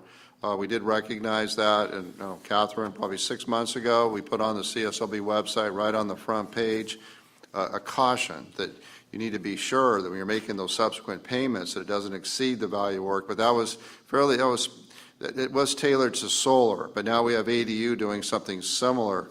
So I think we still have the solar cautionary notice up, but we need to expand that into any other trade that would seek to do that same kind of activity. Catherine, do you have any thoughts on that? I would agree with that. I think we should still have the solar one up, but I think we should have one for ADUs, for any other ones where we're really seeing this progress payment issue come up. And I know we've already talked about some language to include on ADUs, and I know we've also discussed potentially doing also an industry bulletin, pretty much just reminding industry, you can't be taking this much up front. Is there a way to, I don't know, maybe it's a question for Jason, but to do a little bit more like a banner or something, really, a consumer beware type notice on the website so it really stands out? Yeah, we currently have the what's new and the alerts on the front page of the website, so we can put any information that's necessary. I'll just make a comment. So consumers out there, if you're asking to be paid in full and only 5% of the work is being completed, do not pay in full. And if you need help, you can contact CSLB for the memo on progress payments, and then you could send that to your contractor.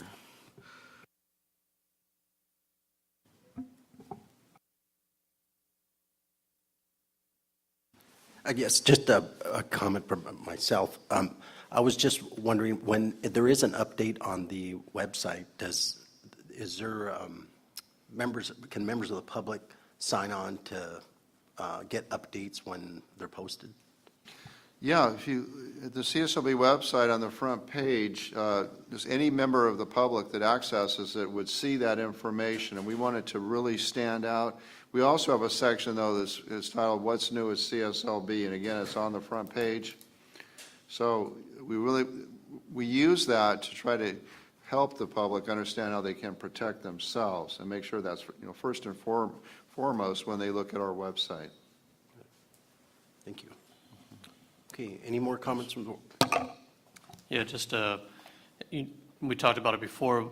Most folks are not looking at the CSLB until it's too late. Is there any ideas or thoughts about maybe even reaching out to maybe the banking industry that is actually providing these loans to consumers, maybe giving them the fact sheet and encouraging them to share that information with those that are applying for those loans? But I don't know if that would work or if they would do it, but just a thought. Yeah, it's a great thought, and we've had members with lenders regarding that exact issue. And those meetings were in relationship to solar, but it's really troubling that many lenders, and green funding especially, they want to pay the contractor directly. And what we've strongly encouraged them to do, if that's the case, if you're paying the contractor directly, you need to be very clear on don't pay the contractor unless that work has been performed. You need to verify it in some way. Now, with solar, we were able to work with a solar expert in establishing the value of the permit and the plans for a solar project, and that's generally $3,000. So we're able to put that information out to the public and our staff that for second payment should be $3,000. With the ADUs, it's a little bit different. We did some research and we found that many building departments have ADU plans at no cost. So why would a contractor be charging for ADU plans when there's no cost? But then others, if you hire an engineer or an architect, it could be much more, it could be $10,000. We don't know. But what we need to do is put information out that as a consumer, if you're being asked to pay for plans or permit, you need to verify that that's been paid. You need to confirm with that engineer that drafted those plans that engineer was paid, because you're paying for something that you may not have and may not be of any value to you. So that is a priority here, to work with public affairs and put additional information out as it relates to ADU. What we've seen in some situations is that contractors are receiving up to 70% of the contract price when there's no work of value that's been performed. And that's not okay. That's an illegal act. Contractor cannot request and receive progress payments that exceed the value of work for residential construction.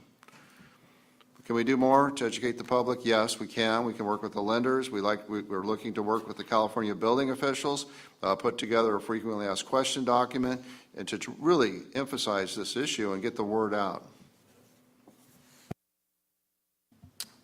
Thank you, Dave. I Any more comments from the board? Just a question. I know we spend a lot of time educating our consumers on how to protect themselves from bad actors. Just referencing back to the aiding and abetting unlicensed contractor and contractors that are using someone else's license that is in good standing, how are we educating, or what is there data of how many contractors are using licenses that belong to them that are actually out there doing work and tricking our consumers into thinking that they're legitimate and they're not, and then they get burned? How are we educating that part of that issue for the consumer? Steve, may you take the lead on that?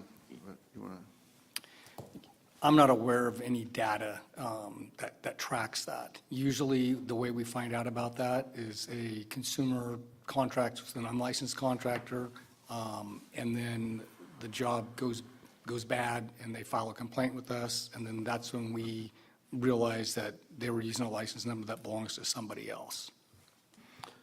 Yeah, I would just add that the penalties for contracting with somebody else's license number are quite severe. I don't know if it gets charged as a felony, but it certainly gets charged as a misdemeanor.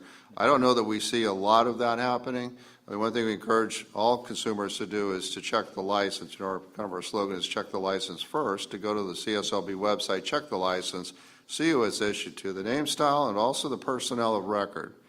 By the event you're using somebody else's license, you can't do that anymore, that you could use somebody else's driver's license to drive a car. You know, I don't think we see a whole lot of that, but when we do, that would be something that could be filed, you know, could be referred to a district attorney and ask them to consider filing criminal charges for. Thank you. Thank you. All right. Any more comments from the board? I have a comment. I don't know what our position is on partnering with escrow companies. There's quite a few escrow companies out there. But as many of you know, when you go through a bank, you have tons of documents to sign. Most people don't read them in detail. They just sign it to get what they need. But when you're going through escrow, you pay more attention. And perhaps there could be a document that is provided through the escrow companies to the consumers where they actually sign off on that they have read it, so that they have something to look at that might be helpful in alerting them about the Contractor State License Board as well. Thank you. Thank you, Diana. Any more comments from the board? Seeing none. Are there any comments from the public? Hi, my name's Amy Pierce. I'm an attorney. I have a couple of points of clarification on this. Talking specifically about solar contractors, when they take on a solar project, they have to order panels and equipment, and it's all typically special ordered when you're dealing with smaller solar contractors. A lot of them cannot take the risk that they're going to order thousands of dollars worth of specialized equipment and then have the homeowner not pay for it. Even if they order the equipment and have it ready for a project, often that equipment needs to be protected from the weather and other sorts of things, so it doesn't make sense to store it at the homeowner's residence. I would appreciate some guidance from the licensing board when we're dealing with special order items, expensive items, right? How we come to a fair resolution of this issue rather than saying you, contractor, don't get paid until a point that really is not feasible. I have a second question for you. This came up at a recent meeting with Mr. Grove about final payment on a solar project. There were comments made that final payment is not to be collected when the contractor is done with their work, but only after the system has been energized and is fully operational from a regulatory standpoint. This is often outside the hands of the contractor. They will energize the system, test the system, and then the system, literally the power, the power switch for it is, or the breaker box is turned off for it. That is another issue that I think there is confusion about. When a contractor finishes their work, they do expect to get paid that final payment rather than holding off and waiting until there is some other point in time, some action takes place that is beyond their control. You know, I mean, I'm sympathetic to the concern that the special order material, but working here, we see way too many consumers being financially harmed by contractors that are being paid for work or material that's not supplied. You know, I would just suggest that a contractor may want to consider getting a payment of performance bond. Many of the larger contractors have that. They can then receive 100% of the contract up front. Now, also, contractors have the ability to file a mechanics lien when they're not paid. In some industries, it's not that uncommon for consumers to pay directly for the materials. You could do that separate. Be happy to discuss this with you further, but that's a real concern, though, when money's being paid for something that the consumer's not in possession of, and then out literally tens of thousands of dollars. As it relates to the final payment, you know, there's an operation for use issue with solar. I mean, is the solar system actually functioning? We're getting 200 to 300 consumer complaints a month for solar here, and it's just not sustainable. And it could be avoided if contractors would have a final payment. I'm not suggesting you have to keep half the contract price as your final payment, but the final payment should not be made, and it could be something that's equivalent to what it would take to get it hooked up through PG&E and get the permit signed off until that system actually works, because we get a tremendous number of complaints here where consumer says, I've paid my contract in full and I'm not benefiting from it. The system's not functioning. I'm still paying the public utility. And that's a problem for us. So we're looking to work with the industry and finding a solution, but the solution has to be solar customers or consumers that are happy with the contracting process and don't feel the need to file a complaint with the Contractor State License Board.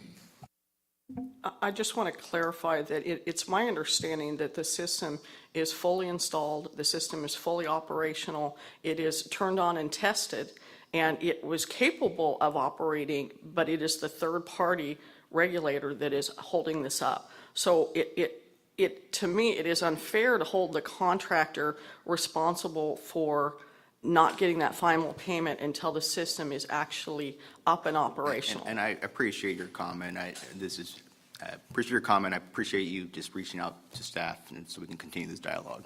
Thank you. Thank you, Chair Mark. Thank you, Amy, for your comments, and Dave for your explanation on that. Any other public comment? Seeing none. The final agenda item is E3, which is an update on the Consumer Satisfaction Survey. I will turn it back over to Chief Grove to provide the update. Steve. Thank you, Member Cobos. This update begins on page 135 of your packet, includes the full report for the 2023-2024 fiscal year. Unfortunately, you'll see that there has been a slight decline in the overall survey results from last fiscal year. Enforcement Management is very concerned about this decline and are currently looking at ways to improve future survey results. For background into likely causes of the reduction in consumer satisfaction, I will now provide some of the contributing factors and action taken by management. As previously mentioned, there has been a troubling increase in consumer-filed solar complaints.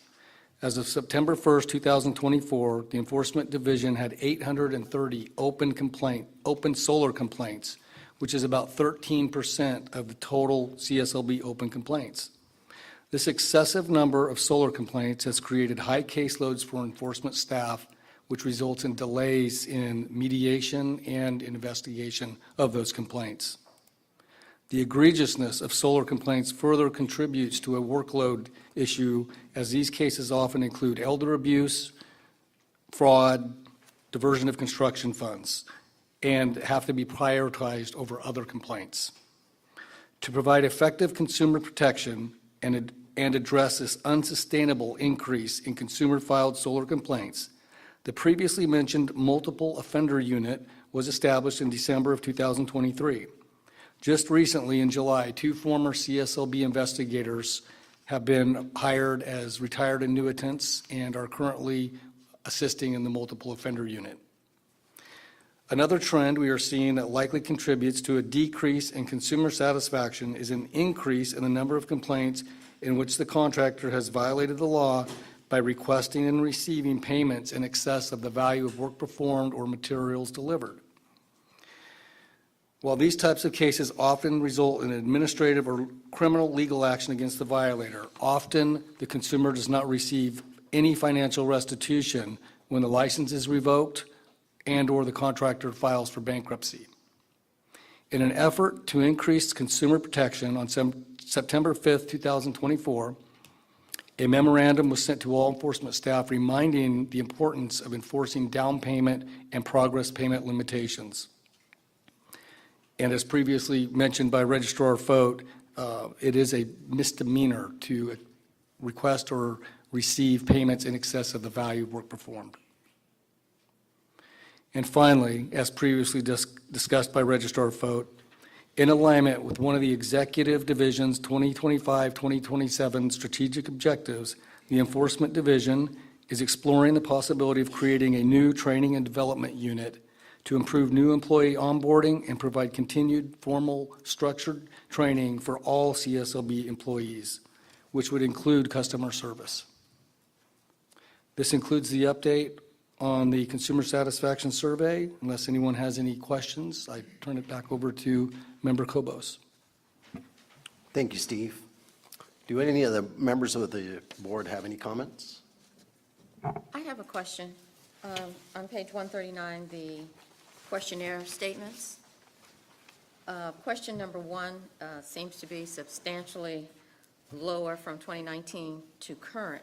Can you tell me what is our time element for the consumer to be contacted back? How long does it generally take us? Thank you for that question, Member Love. This survey question has always kind of baffled me. For one thing, promptly is kind of subjective. So I've talked to Registrar Report about this, and I'm hoping that maybe in the future we can make some changes to some of these questions and get some more accurate data that's easier for us to digest and then make improvements on.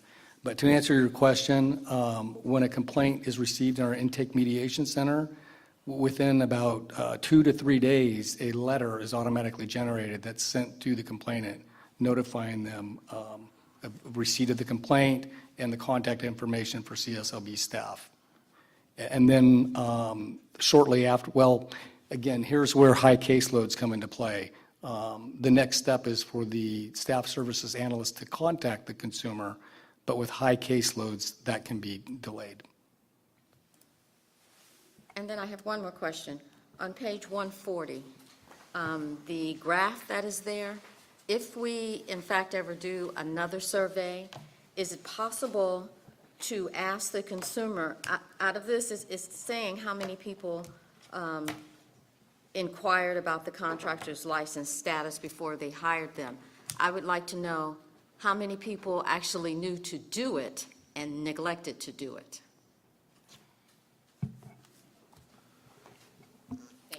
It's a great suggestion. Can I make a comment on that, if we would? Actually, I'd like to ask Carol to maybe take that into consideration. The survey is done by licensing staff, and so you could maybe consider adding that question.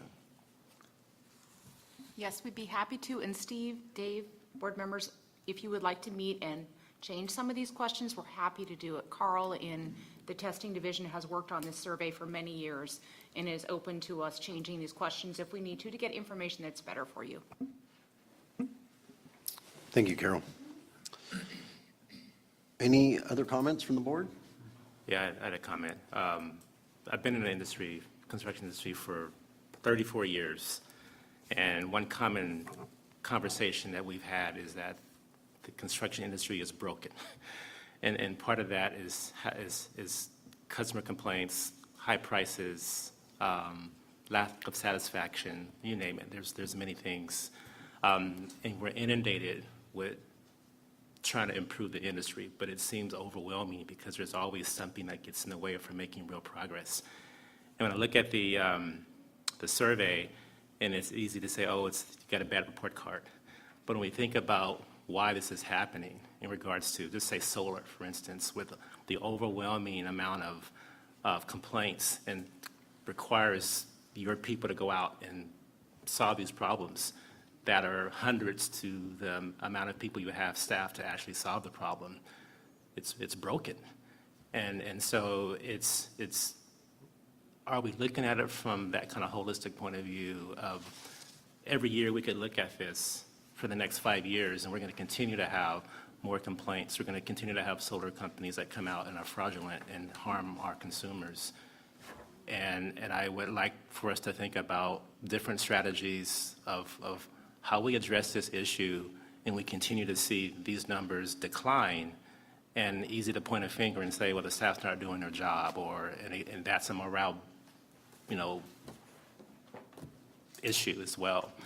So it reminds me of the comment of the system, the industry is broken, and are we looking at the right things to really achieve what we're trying to find, or achieve the goals that we're trying to get is satisfying the customer, addressing the issues. But if we're doing it with an staff group, how do we really achieve that goal? Chair Mark? Thank you. I appreciate that comment, and because of within our enforcement strategic update, I'll make sure I highlight that number 2.4, leveraging partnerships with external stakeholders groups to increase support for enforcement efforts and improve compliance.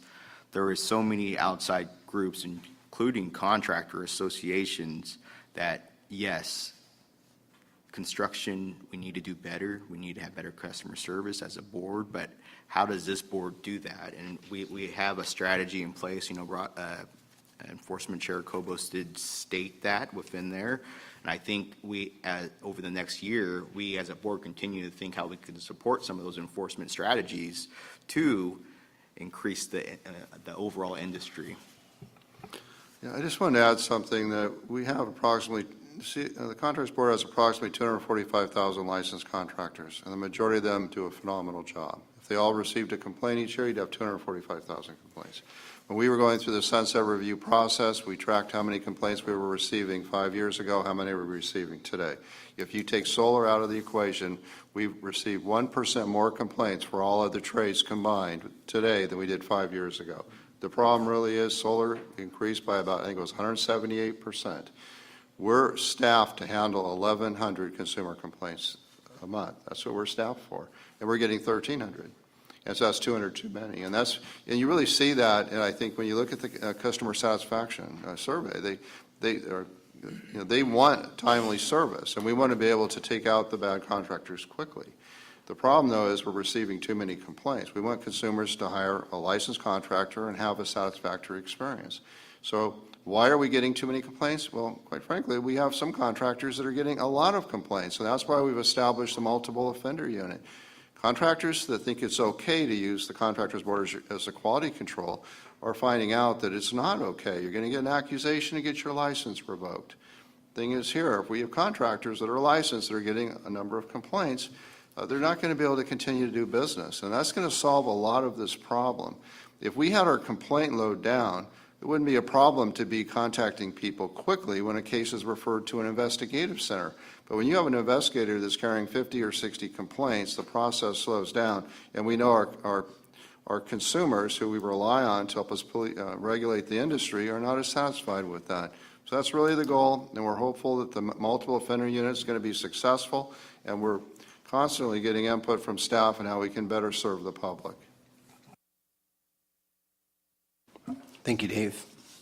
Yeah, it's just a comment from myself. It seems like whether it's a preventive measures or additional training that maybe these contractors need to have, I know they take the test and take the business part and the trade part, maybe ethics part. I don't know how much of the test is comprised of ethics, but just something is needed as far as educating them in advance before they start contracting. So anyways, any comments from the public? Seeing none. Thank you. This concludes the enforcement items on the agenda. Back to Chair Mark. Thank you. And what we're going to do, we're going to take a 10-minute break. We'll stop at, come back at 11:05. And then just to give staff a heads up, we are going to move items around in our agenda. We're going to move Chair Love will be next for Public Affairs, then Licensing Chair. We're going to change our order in our agenda going forward. So see you back at 11:05.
take your seats. We're going to start this meeting back up.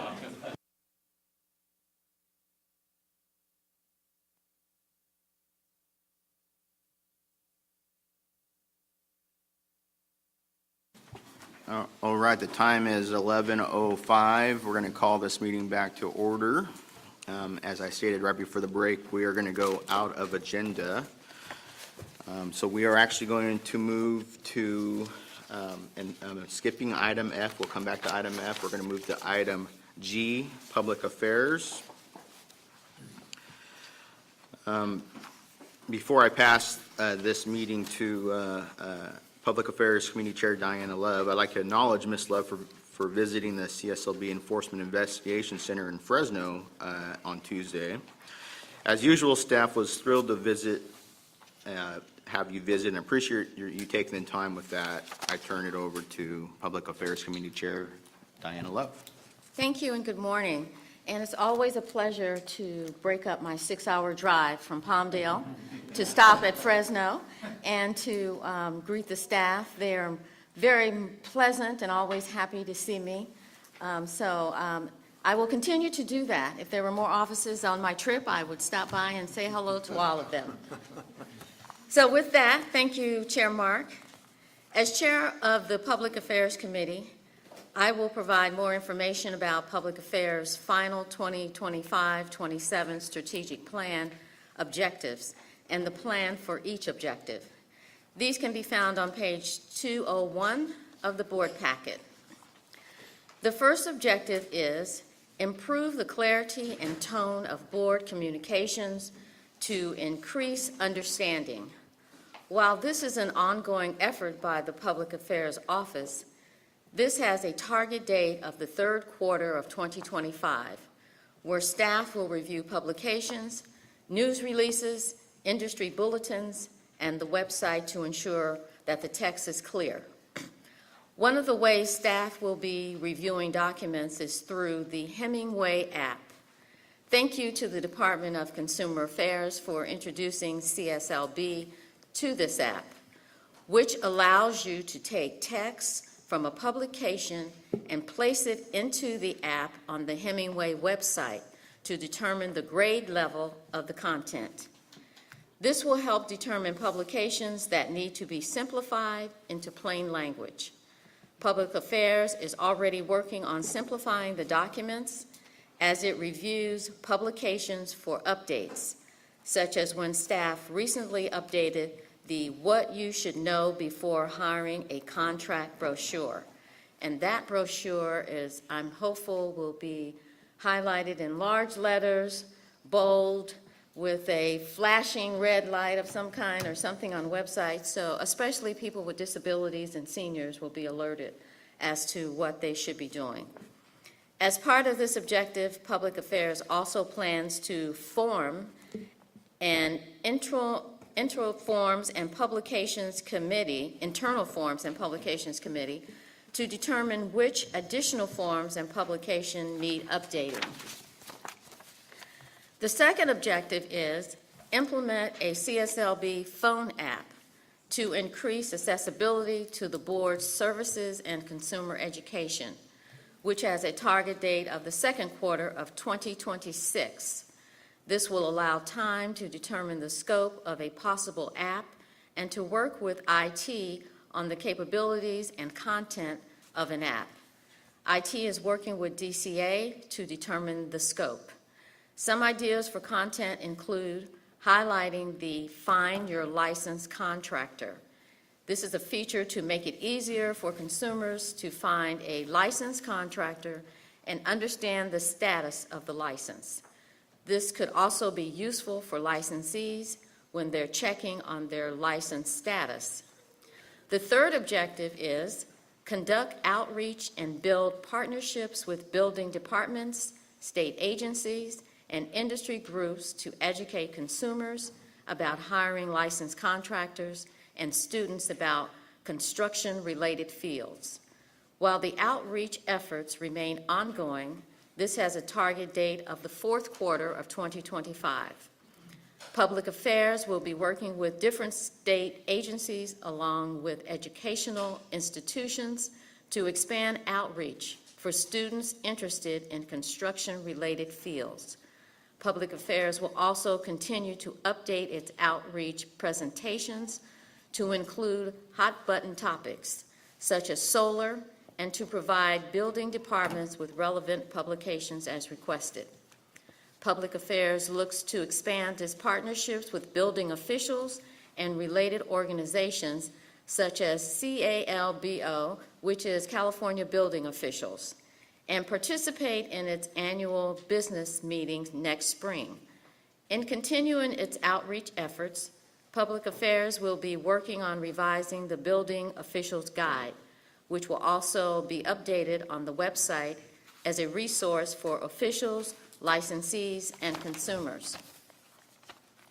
The fourth objective is update CSLB website to make it more accessible and user-friendly. DCA will be assisting CSLB with making the website more approachable to the public. Public Affairs also plans to expand the availability, frequently asked questions on the website to better assist consumers and licensees. Public Affairs is also looking to establish an internal committee to review the website for additional changes. While the website updates are an ongoing effort, the objective has a target date of the first quarter of 2026. The fifth and final strategic plan objection for Public Affairs is update the CSLB logo to increase consumer awareness. Public Affairs will work to research designs for a new logo and looks to provide 3 to 4 options to the Public Affairs Committee sometime in 2025. The logo will eventually go to the full board for approval. The goal is to complete the process for a new logo by the first quarter of 2027, which includes updating publications with the new logo. Do any of the board members have any comments? I have one comment. Thank you for the update. I am very excited about, want to go on record, being involved with strategic objective 4.3. Helps that resonates with me in many, many ways, and building partnerships and helping others understand about the construction industry. So I'd love to be involved. Thank you. Any other board member comments? Any comments from the public?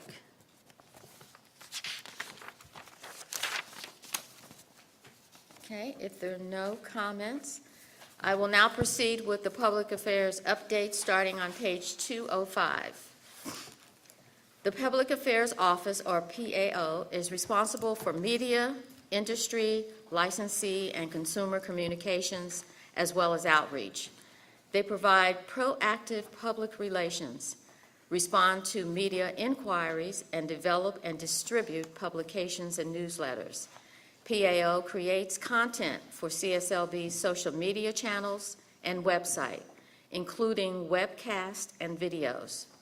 Regarding the website, Public Affairs recently worked to update the filing a complaint page on the website with a guide informing consumers about how to put a contractor on notice if the need arises, along with a sample letter consumers can use to notify the contractor about concerns with their project. Our website also includes the Disaster Help Center with resources for consumers. CSLB is continuing to monitor wildfires around California and will be participating in upcoming local assistance centers as requested by the California's Governor's Office of Emergency Services, where staff will provide rebuilding resources to survivors. In the area of video and digital services, PAO has focused on creating informative videos for consumers, licensees, and applicants. Recent videos have included tips for hiring a licensed contractor for various home improvement projects, including a tips for hiring a tree trimmer that will be shared later. The videos are shared on YouTube and other social media platforms and archived on our CSLB website. PAO has also prioritized translating and producing Spanish licensed consumer and industry videos. You can see a list of live and recorded videos starting on page 206. Beginning on page 207, you'll see how PAO continues to increase CSLB's following on social media by improving engagement with applicants, licensees, the news media, and other stakeholders. CSLB maintains an active presence on Facebook, Instagram, X, formerly known as Twitter, and LinkedIn, where all platforms continue to show growth. The most popular post on Facebook was posted in June and educated consumers on how to respond to unwanted solar construction solicitations. On page 210, the PAO shows us an updated subscriber list of nearly 192,000, which includes the licensee information listserv. The subscriber list also receives CSLB's industry bulletins and press releases. Between May 1 and July 31st, CSLB issued industry bulletins related to fire, sprinkler, fitter registration requirements for fire protection contractors, licensing requirements for contractors who work on manufactured homes and mobile homes, and resources available for contractors who manage treated wood waste. PAO responded to 26 media inquiries between May and the end of July. The media coverage focused on various topics, including undercover steam results and high-profile contractor complaints. Page 211 shows the outreach events CSLB attended between May and July. You'll see that Public Affairs Office staff, along with assistance from enforcement, have been busy providing key consumer protection information to seniors and other stakeholders. CSLB also has a new outreach coordinator who started in late June and has been busy providing all events around the state. Pages 211 and 212 show a list of the publications and reports CSLB completed between May and July. They include updates to our Get Licensed to Build guide and the What You Should Know Before Hiring a Licensed Contractor brochure. The Public Affairs Office also writes and publishes content for internal communications. On page 212, you will see a list of the intranet articles PAO has between May and July, highlighting upcoming meetings, CSLB employee events, and a celebration of the accomplishments of Southern California Enforcement Academy graduates. The intranet is accessible to all CSLB employees around the state. Finally, on page 213, CSLB's Public Information Center continues to see low wait times for callers. The wait times have been under the board goal of 6 minutes for all of 2024. Since this is an informational item, no action is required by the board. Do any board members have a comment? Public Affairs Chair Love, yes. Michael Marker, for the next senior scam stopper seminars that are coming in this area, please let me know. I'd like to attend and make sure there's board member present. And I appreciate all board members who have attended past senior scam seminars. It's very important for the public when they see a board member who lives in that area to have the presence to be at these senior scam seminars. So thank you. I had the pleasure of attending and presenting at one of the senior scams along with the legislators who put on the scam information. It was most informative. I believe I was in Pasadena.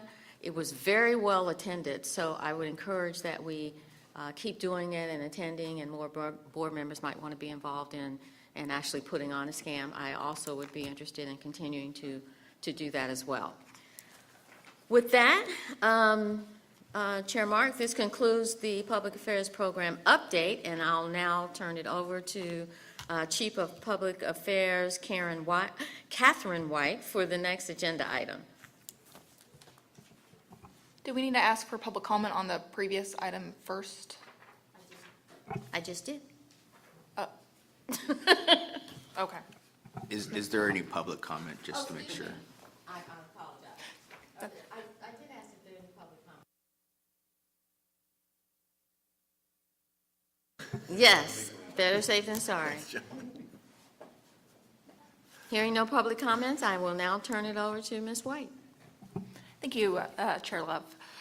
First, we will show you a video that we collaborated with the National Association of State Contractor Licensing Agencies regarding disaster response. Both Registrar Report, as president of NASCLA, and I, in my role as on NASCLA's marketing task force, worked on developing this video.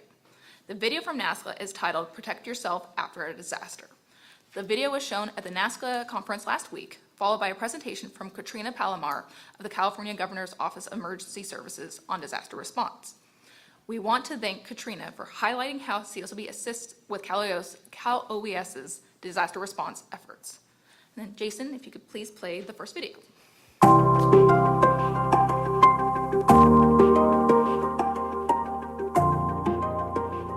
When it comes to rebuilding after a natural disaster, choosing the right contractor is crucial. Whether you're repairing storm or fire damage or building a new home, hiring a licensed or registered contractor ensures quality workmanship and peace of mind. But how can you be sure you're making the right choice? Only work with licensed or registered contractors. Check their credentials, ask for references, and verify their business with local authorities. You can contact your state's regulatory agency to check their license or registration status. Be cautious of door-to-door offers, out-of-state or unlicensed contractors offering to help. It may be illegal and punishable as a felony to operate without the proper license or registration in a disaster area. Obtain written estimates from multiple contractors before making a decision. Be wary of significantly low bids, as they might indicate subpar work or hidden costs. Next, check reviews and references. Research online reviews and ask for references from past clients. Honest feedback can provide insights into a contractor's reliability and quality of work. Always insist on a written contract outlining the scope of work, timelines, and costs. This document protects both parties and helps avoid misunderstandings. Confirm that the contractor obtains the necessary permits for the job that will ensure that the work complies with local building codes. Don't pay everything up front. Only pay the minimum down payment required by law and request a payment schedule from the contractor. Lastly, before final payment, ensure satisfaction with the finished work. Verify the release of any liens associated with the project. Hiring a licensed or registered contractor is not just about getting the job done. It's about protecting your investment and ensuring the safety and integrity of your home. With the right contractor by your side, you can rebuild after a natural disaster stronger than before. For additional resources, you can start by checking your state contractor licensing registration board, as well as other sources that can verify information.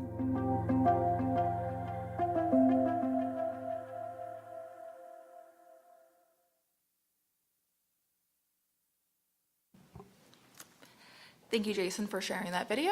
And with that, we will go on to our next video.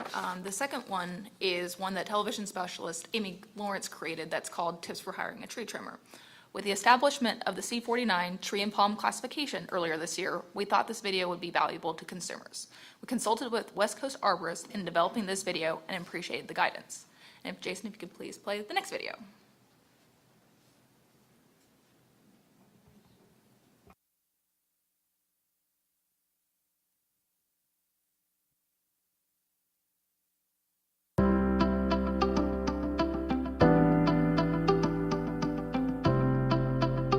With spring already here and summer on its way, it's a good time to start tackling your next tree trimming or tree removal project.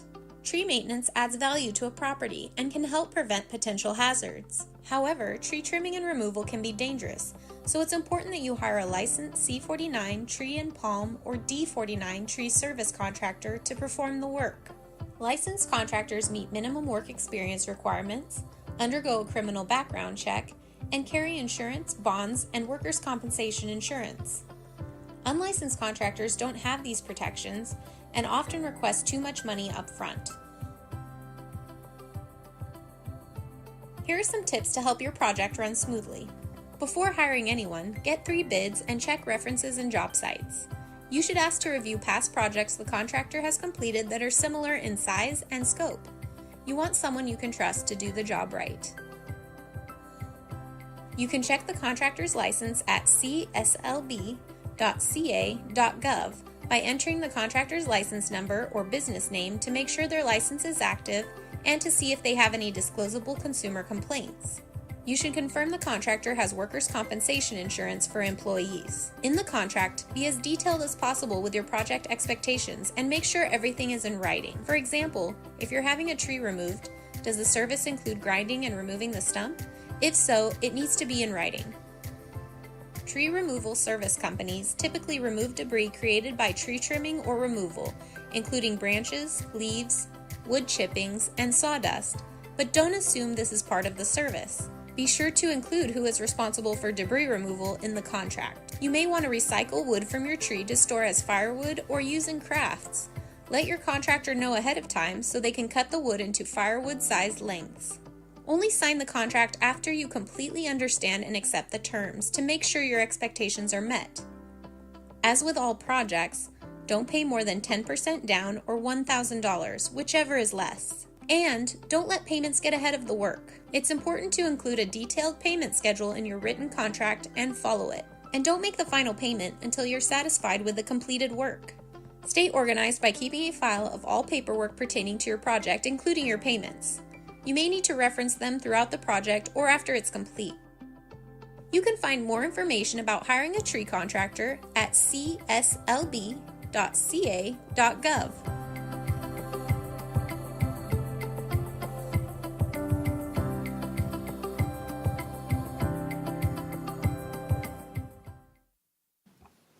Thank you again, Jason, for sharing the video. And of course, thank you, Amy, for your work on that video. And with that, I will turn back to Public Affairs Committee Chair Love for any board or public comment.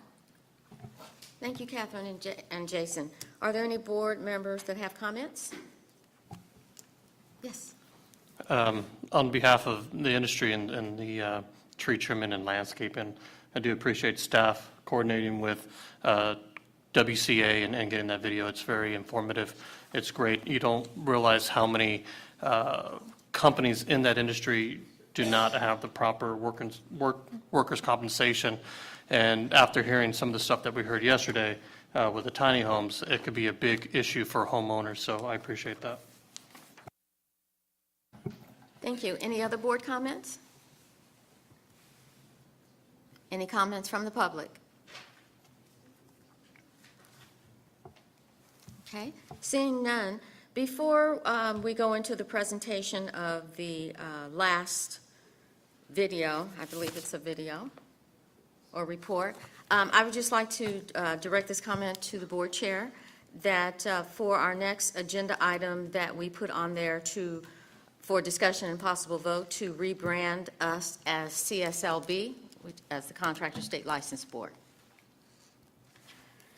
I will now move into the presentation from California Commission for Disability Access on Accessible Parking Campaign Toolkit for the Construction Industry.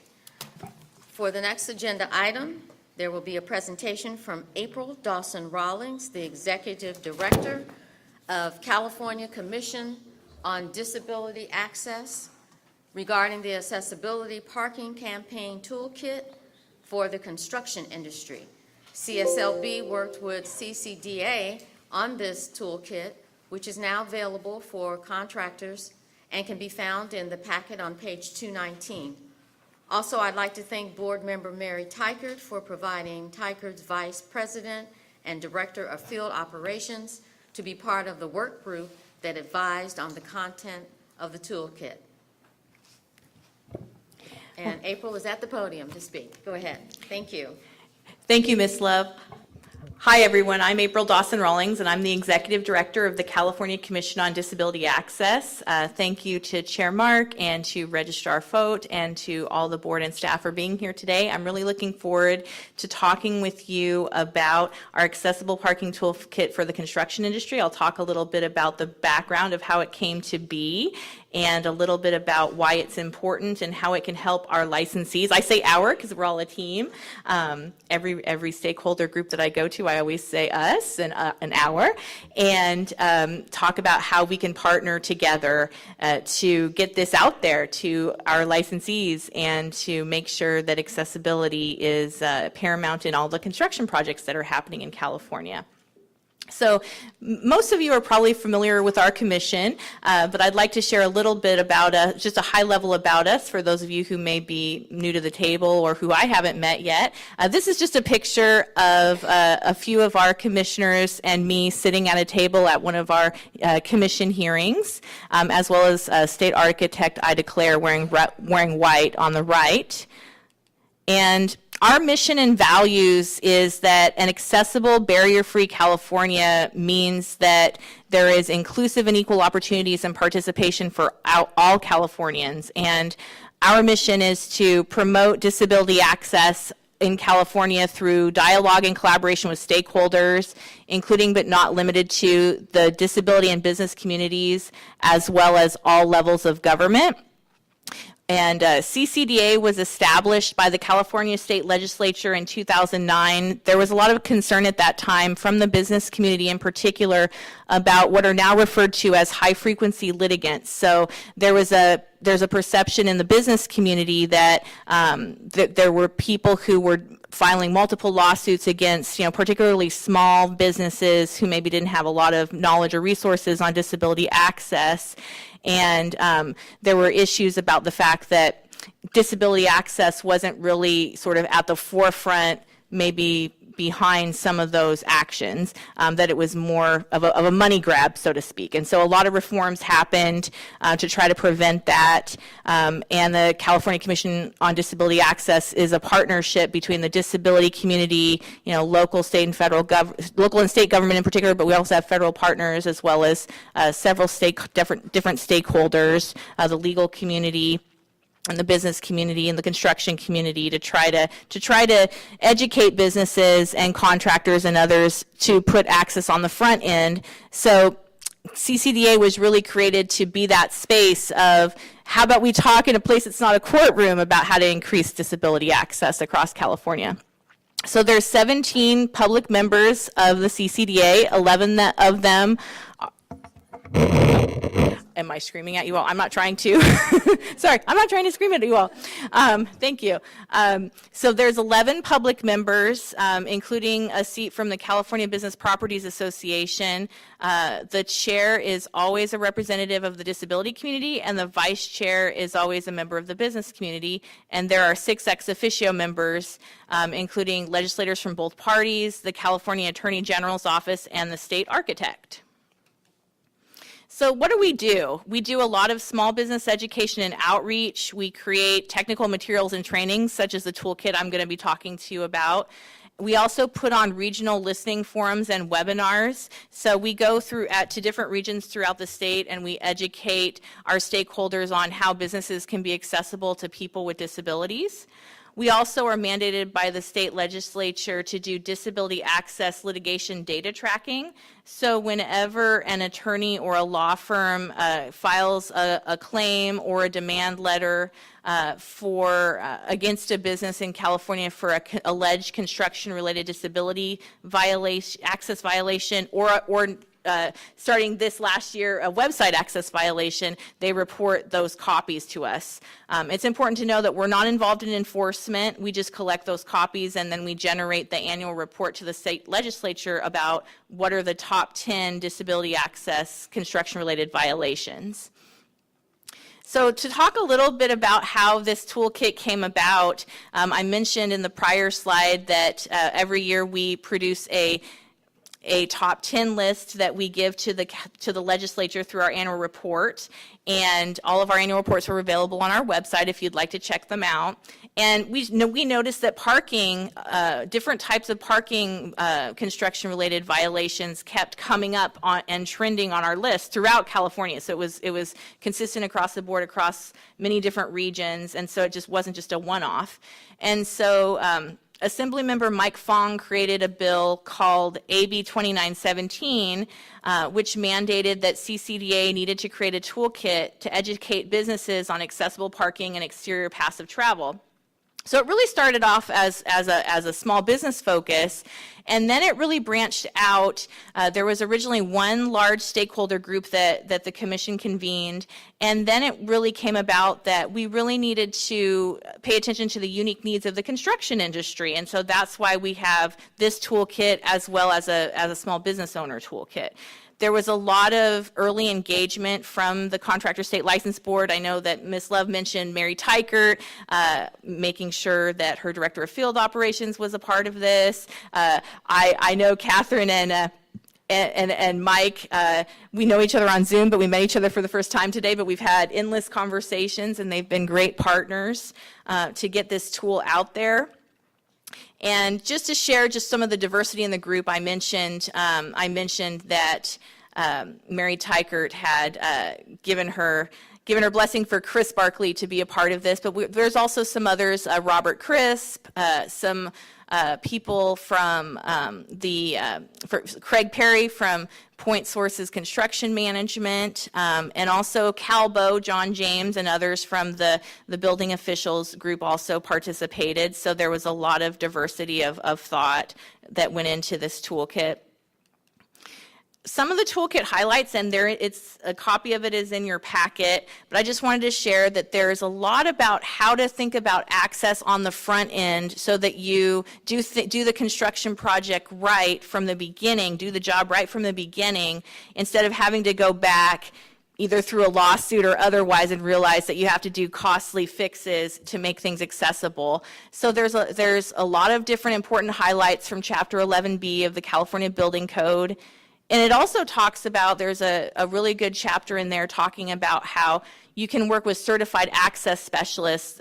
You may have a certified access specialist on your project team that maybe is assigned from the authority having jurisdiction or from another way that the CASP is a part of the project. So it talks about what is a CASP and how do you engage with them, and how you bring their knowledge into that project team to help be a resource for you. And as I mentioned earlier, how to plan for accessibility prior to beginning work. And a lot about maintenance and alterations of existing facilities and how that plays into things. And it's just really important because it helps in a very readable way to help contractors know when you're building, when you're working with accessible parking and building that parking or maintaining that parking, how the benefits of compliance, including reduced liability. I never like to just talk about the benefit of course, it's important to talk about the benefits of, not facing a lawsuit and things like that, because that could, shut down a business, but also just thinking about, people with disabilities as being a part of the community and wanting to access the things that you're building. And so, I'm sure you're all in this industry because you want to build things for people to use. And a lot of those people who use those things are people with disabilities. So that's what this is all about. And so I highly encourage you to take a look at our toolkit and share it with your communities of interest. I've had some early conversations with Catherine and Mike about ways that we could potentially collaborate on getting this toolkit out there. We've talked about the possibility of having a YouTube video, such as that was a good setup, like the tree trimming one. I could totally see sort of like how do you scope a parking lot, kind of video and make it fun. Also talking about the possibility of joint statements, and I welcome the board's other ideas. So in closing, I just want to thank you all for your time today. I know this was a brief presentation. Happy to come back in the future, but I'm really excited that this toolkit is out on the street and available to help the contractors that we all serve, and that we can make sure that your licensees have the tools that they need when they are embarking on a parking-related project, that they make sure that they, stay within the law and can make sure that what they're building is accessible to everyone in the community. So thank you for your time. I welcome any questions or any dialogue I can help provide. Thank you. Thank you, April, for your presentation. And CSLB plans to distribute the toolkit to its licensees to help educate them on the rules when it comes to accessible parking. Do any board members have any comments or questions? Yes, Michael, Mark, I have a comment. I heard, this is out on the streets, right? This is a final, there's no, when will the next revision happen of this? I'm so sorry. I'm not trying to, I tend to be a little mic happy. What we're going to do is, it's out now. It's in English. It's in PDF form on our website, as well as we have hard copies. And so if you'd like some, I can make sure that Mike and Catherine, we just got them a week ago, so I'll make sure that Mike and Catherine get them. We do periodic updates to make sure that whenever there's any relevant changes to the code, that our toolkits are updated. So this is based on the 2022 CBC, and so obviously there's rulemaking happening and things going on with like the PROAG and a lot of stuff happening, and so we will be getting together. We have a committee called the Checklist Committee. We're going to be changing the name because no one knows what that means. They're very adamant. They want to change the name. But we have a subcommittee called the Checklist Committee, and they're the ones that sort of birth all of our toolkits and create a lot of our stakeholder engagement. And so I'm going to be meeting with them soon to talk about how we can set up a schedule for reviewing these to make sure that we keep them up to date. So. Thank you. And the reason for my comment is, with this going out to the public and a lot of small business owners, you heard a lot of the stories of licensed contractors. So it would be great somewhere within here that when it's directing to our website to make sure that they are hiring licensed contractors for this work. And depending on when you do your amendments, currently anything over $500 needs to have a licensed contractor. So that'd be something, a word of advice to recommend, because a lot of small business owners aren't necessarily knowing when they're looking for parking improvements to hire the correct contractor, which will be a licensed contractor. Thank you. Thank you. Any other board comments? I do have a question, April. Does this toolkit, is it inclusive? Does it involve housing in certain areas across the whole state, or is it just strictly new construction and new structures and new buildings, or is it all inclusive? Sorry.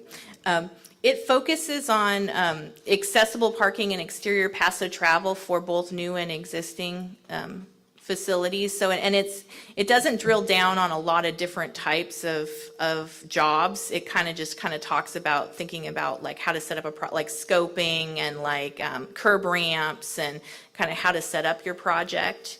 So it doesn't really talk too much about housing. It does talk about it does talk a little bit about outdoor dining and refers us to, we also created another toolkit a couple years ago during COVID about outdoor dining specs, and that's kind of coming back into play as a lot of businesses really like the extra space and they want to make use of that, but how to keep the public right-of-way clear and not making sure that you're not taking away accessible parking when you are doing that. And so it kind of all ties together. So it's sort of, it's nested within a larger conversations, but it doesn't necessarily talk about each one of those.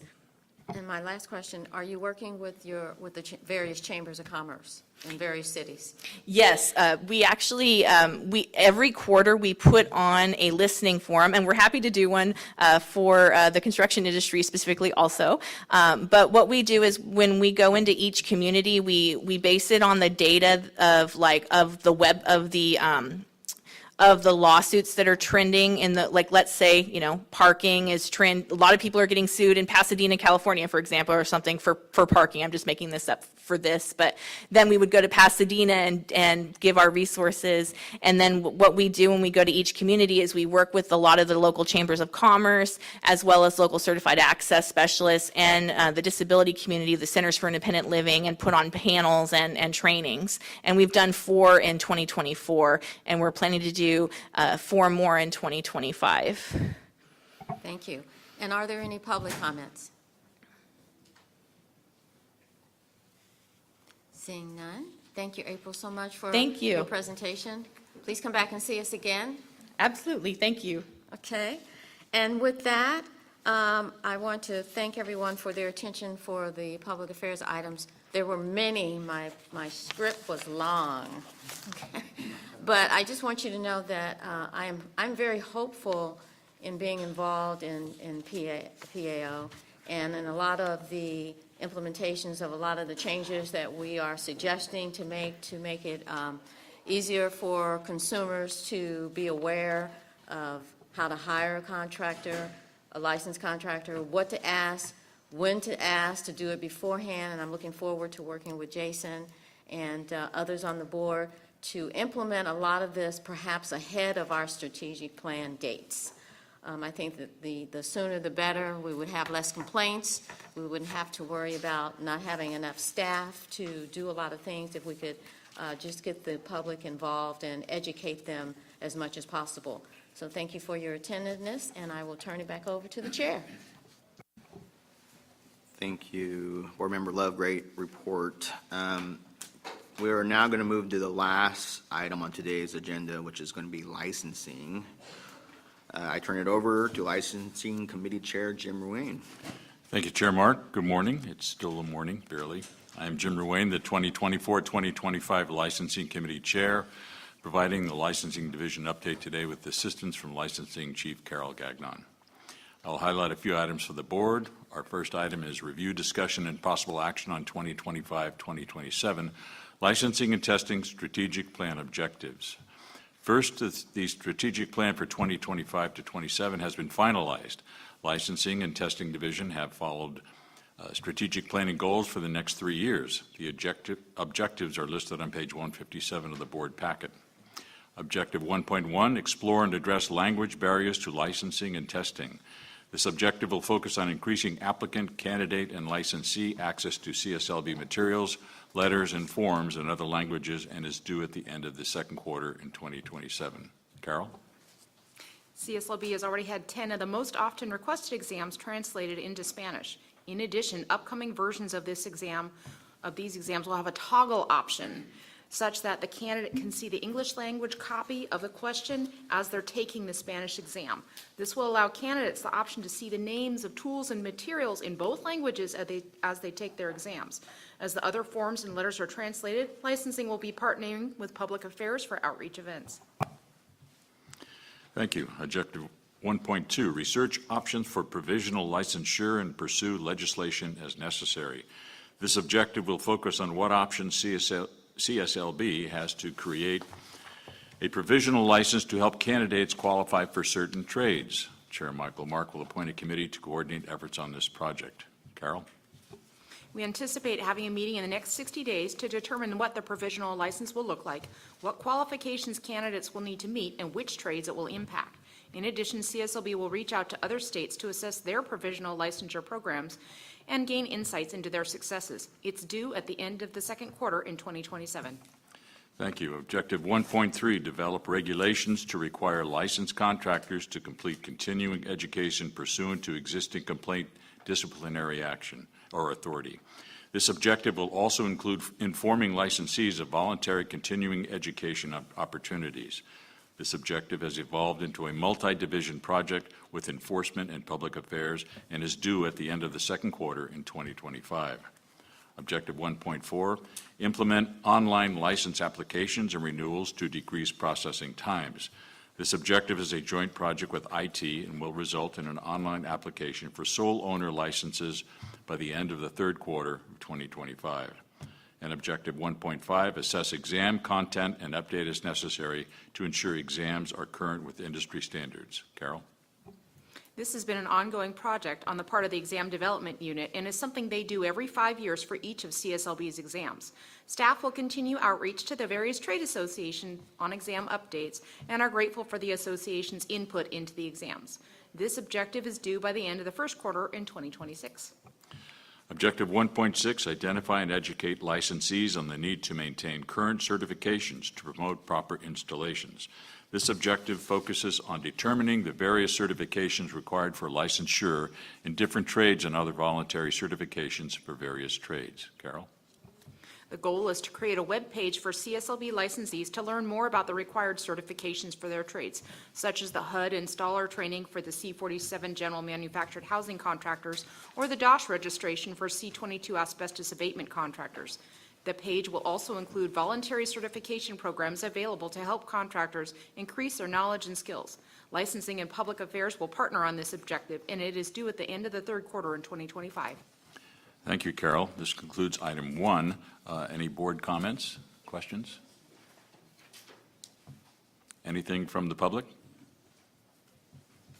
All right. Item number 2, licensing and testing program update. Moving on to the licensing and testing statistical update, agenda item F2, which begins on page 159. Regarding applications, the table on page 161 indicates the number of applications received for new licenses, additional classifications, replacing qualifiers, and home improvement salespersons. As you can see, CSLB received over 12,000 applications in the last quarter. On page 162, you can see all of our processing times are staying close to or under 3 weeks. Staff has kept licensing processing times at or below 3 weeks for over a year now and are doing an excellent job at keeping up with incoming applications and renewals. The table on page 163 indicates the fiscal year totals for applications. In 2023-24, CSLB received over 49,000 applications of all types. Over 25,000 have been processed and issued, and 19,000 are still pending. Pending means that the applicant is still trying to complete the requirements for licensure or registration, such as passing the exams, securing a bond, completing the fingerprint clearance, or other factors. As seen on page 164, CSLB received over 31,000 renewal applications in the last quarter. 11,000 were received in July alone, the largest number received in the past year. Fingerprinting criminal background unit statistics are listed on page 167. In calendar year 2023, over 39,000 Department of Justice records were received, and of those, a little over 5,600 had relevant information to report. 10 applicants were denied licensure, and 185 probational licenses were issued as a result. Page 169 indicates the work of CSLB's Judgments Unit. In July 2024, 85 licenses were notified of outstanding liabilities. 83 licenses were notified of final judgments, and 155 licenses were notified of payment claim for bond companies. Once staff received completed paperwork from the courts, bond companies, FTB, or other agencies, they send a letter to the license holder informing them that they need to comply, or their license will be suspended. The suspend line on the table is the number of licenses suspended that month, and the reinstate line is the number of licenses that paid their liability, judgment, or claim and had their licenses moved back to clear active status. I'll now ask Licensing Chief Carol Gagnon to give the testing update, which starts on page 171. Carol? Thank you, Jim. The table on page 171 indicates that between August of 2023 and July of 2024, PSI exams administered a little more than 52,000 exams for CSLB candidates. In March of 2024, CSLB hit record numbers with over 4,800 of CSLB's exams being scheduled at a PSI test center. Currently, there are no backlogs in test administration. As mentioned on page 172, CSLB expanded administration of the Law and Business exam to 20 additional test centers in April 2024. As you can see, 19 candidates have already taken advantage of the opportunity to test closer to home rather than having to fly to California to take their Law and Business exam. As indicated on page 173, the Exam Development Unit released 5 new exams between May and the end of July 2024. A new exam is one that has been completely revised from the ground up with a new occupational analysis, item writing, updated references, and a new pass point. And this happens for every exam every 5 years on average. The table on page 174 indicates that in the last year between August of 2023 In July of 2024, over 7,000 Spanish translated exams have been taken by CSLB candidates. I will now ask Licensing Committee Chair Jim Ruane to report on the annual summary of the applicant survey, which starts on page 177. Any questions to the board on our second item? Anything from the public? I have a question, but it may not Yes. fall under this item. But in one of the videos that was shown, it talked about licensed contractors and registered contractors. For those that may be listening, and we're trying to make sure that the consumers hire licensed contractors, could you give an example of what a registered contractor would be? Yes, Member Love, I believe you're referring to the NASCLA-created video. There are many states that do not license contractors. They have a registration process. An example would be the state of Washington, and there's no minimum requirement to obtain a registration. So that may be one concern with the video. That video was intended to be used nationally by any state, and they can rebrand it if they decide, if they would like to do so. But a registration is different than a license, and that a registration is just a fee that you pay. You don't have to meet any minimum requirement. And it's, in many cases, a lot easier to take the registration away. So that doesn't apply to us here in California? No, well, the only registration we have is for the home improvement salesperson. But the video is more specific to the contractor having a registration, and that would only pertain to another state, not California. Thank you. Thank you. Any other questions from the board? Anything from the public? Okay, move to our final, number 3, applicant survey results. The annual applicant survey results start on page 177. CSLB has sent this survey to recently licensed contractors each month since February 2020. In April 2024, CSLB began sending a Spanish language version of the survey to licensees who had taken the Spanish translated exams. For this annual report, the results of both surveys were combined. As you can see, the responses are mostly positive, with 88% indicating that the license process was easy to understand and 85% indicating that the time frame was acceptable. In addition, 91% reported that they were treated courteously by CSLB's representatives. Any comments from the board or questions? Anything from the public in the room? No other questions or comments? This concludes the Licensing and Testing Division update. Thank you, Jim. Appreciate that report. So going kind of backwards a little bit, Public Affairs Chair Love did ask for some direction on the NASCLA video. Hearing from what Register Folk just stated, if Public Affairs can edit said video to make it CSLB specific, I believe that's fine, and does not require a board action, but we just need to make sure that the video has been edited correctly to fit the needs of California, and then we could then utilize that specific video and put it on our webpage with our logo. So I don't think that requires board direction, just make sure we're doing so. And then seeing anything else, seeing lastly, again, this concludes our board business today. We're going to close with a 10-second moment of silence for past board member Joe Tavoloni. And with that, do I have a motion to adjourn? So moved. So we're going to have a moment of silence. Can we all please rise?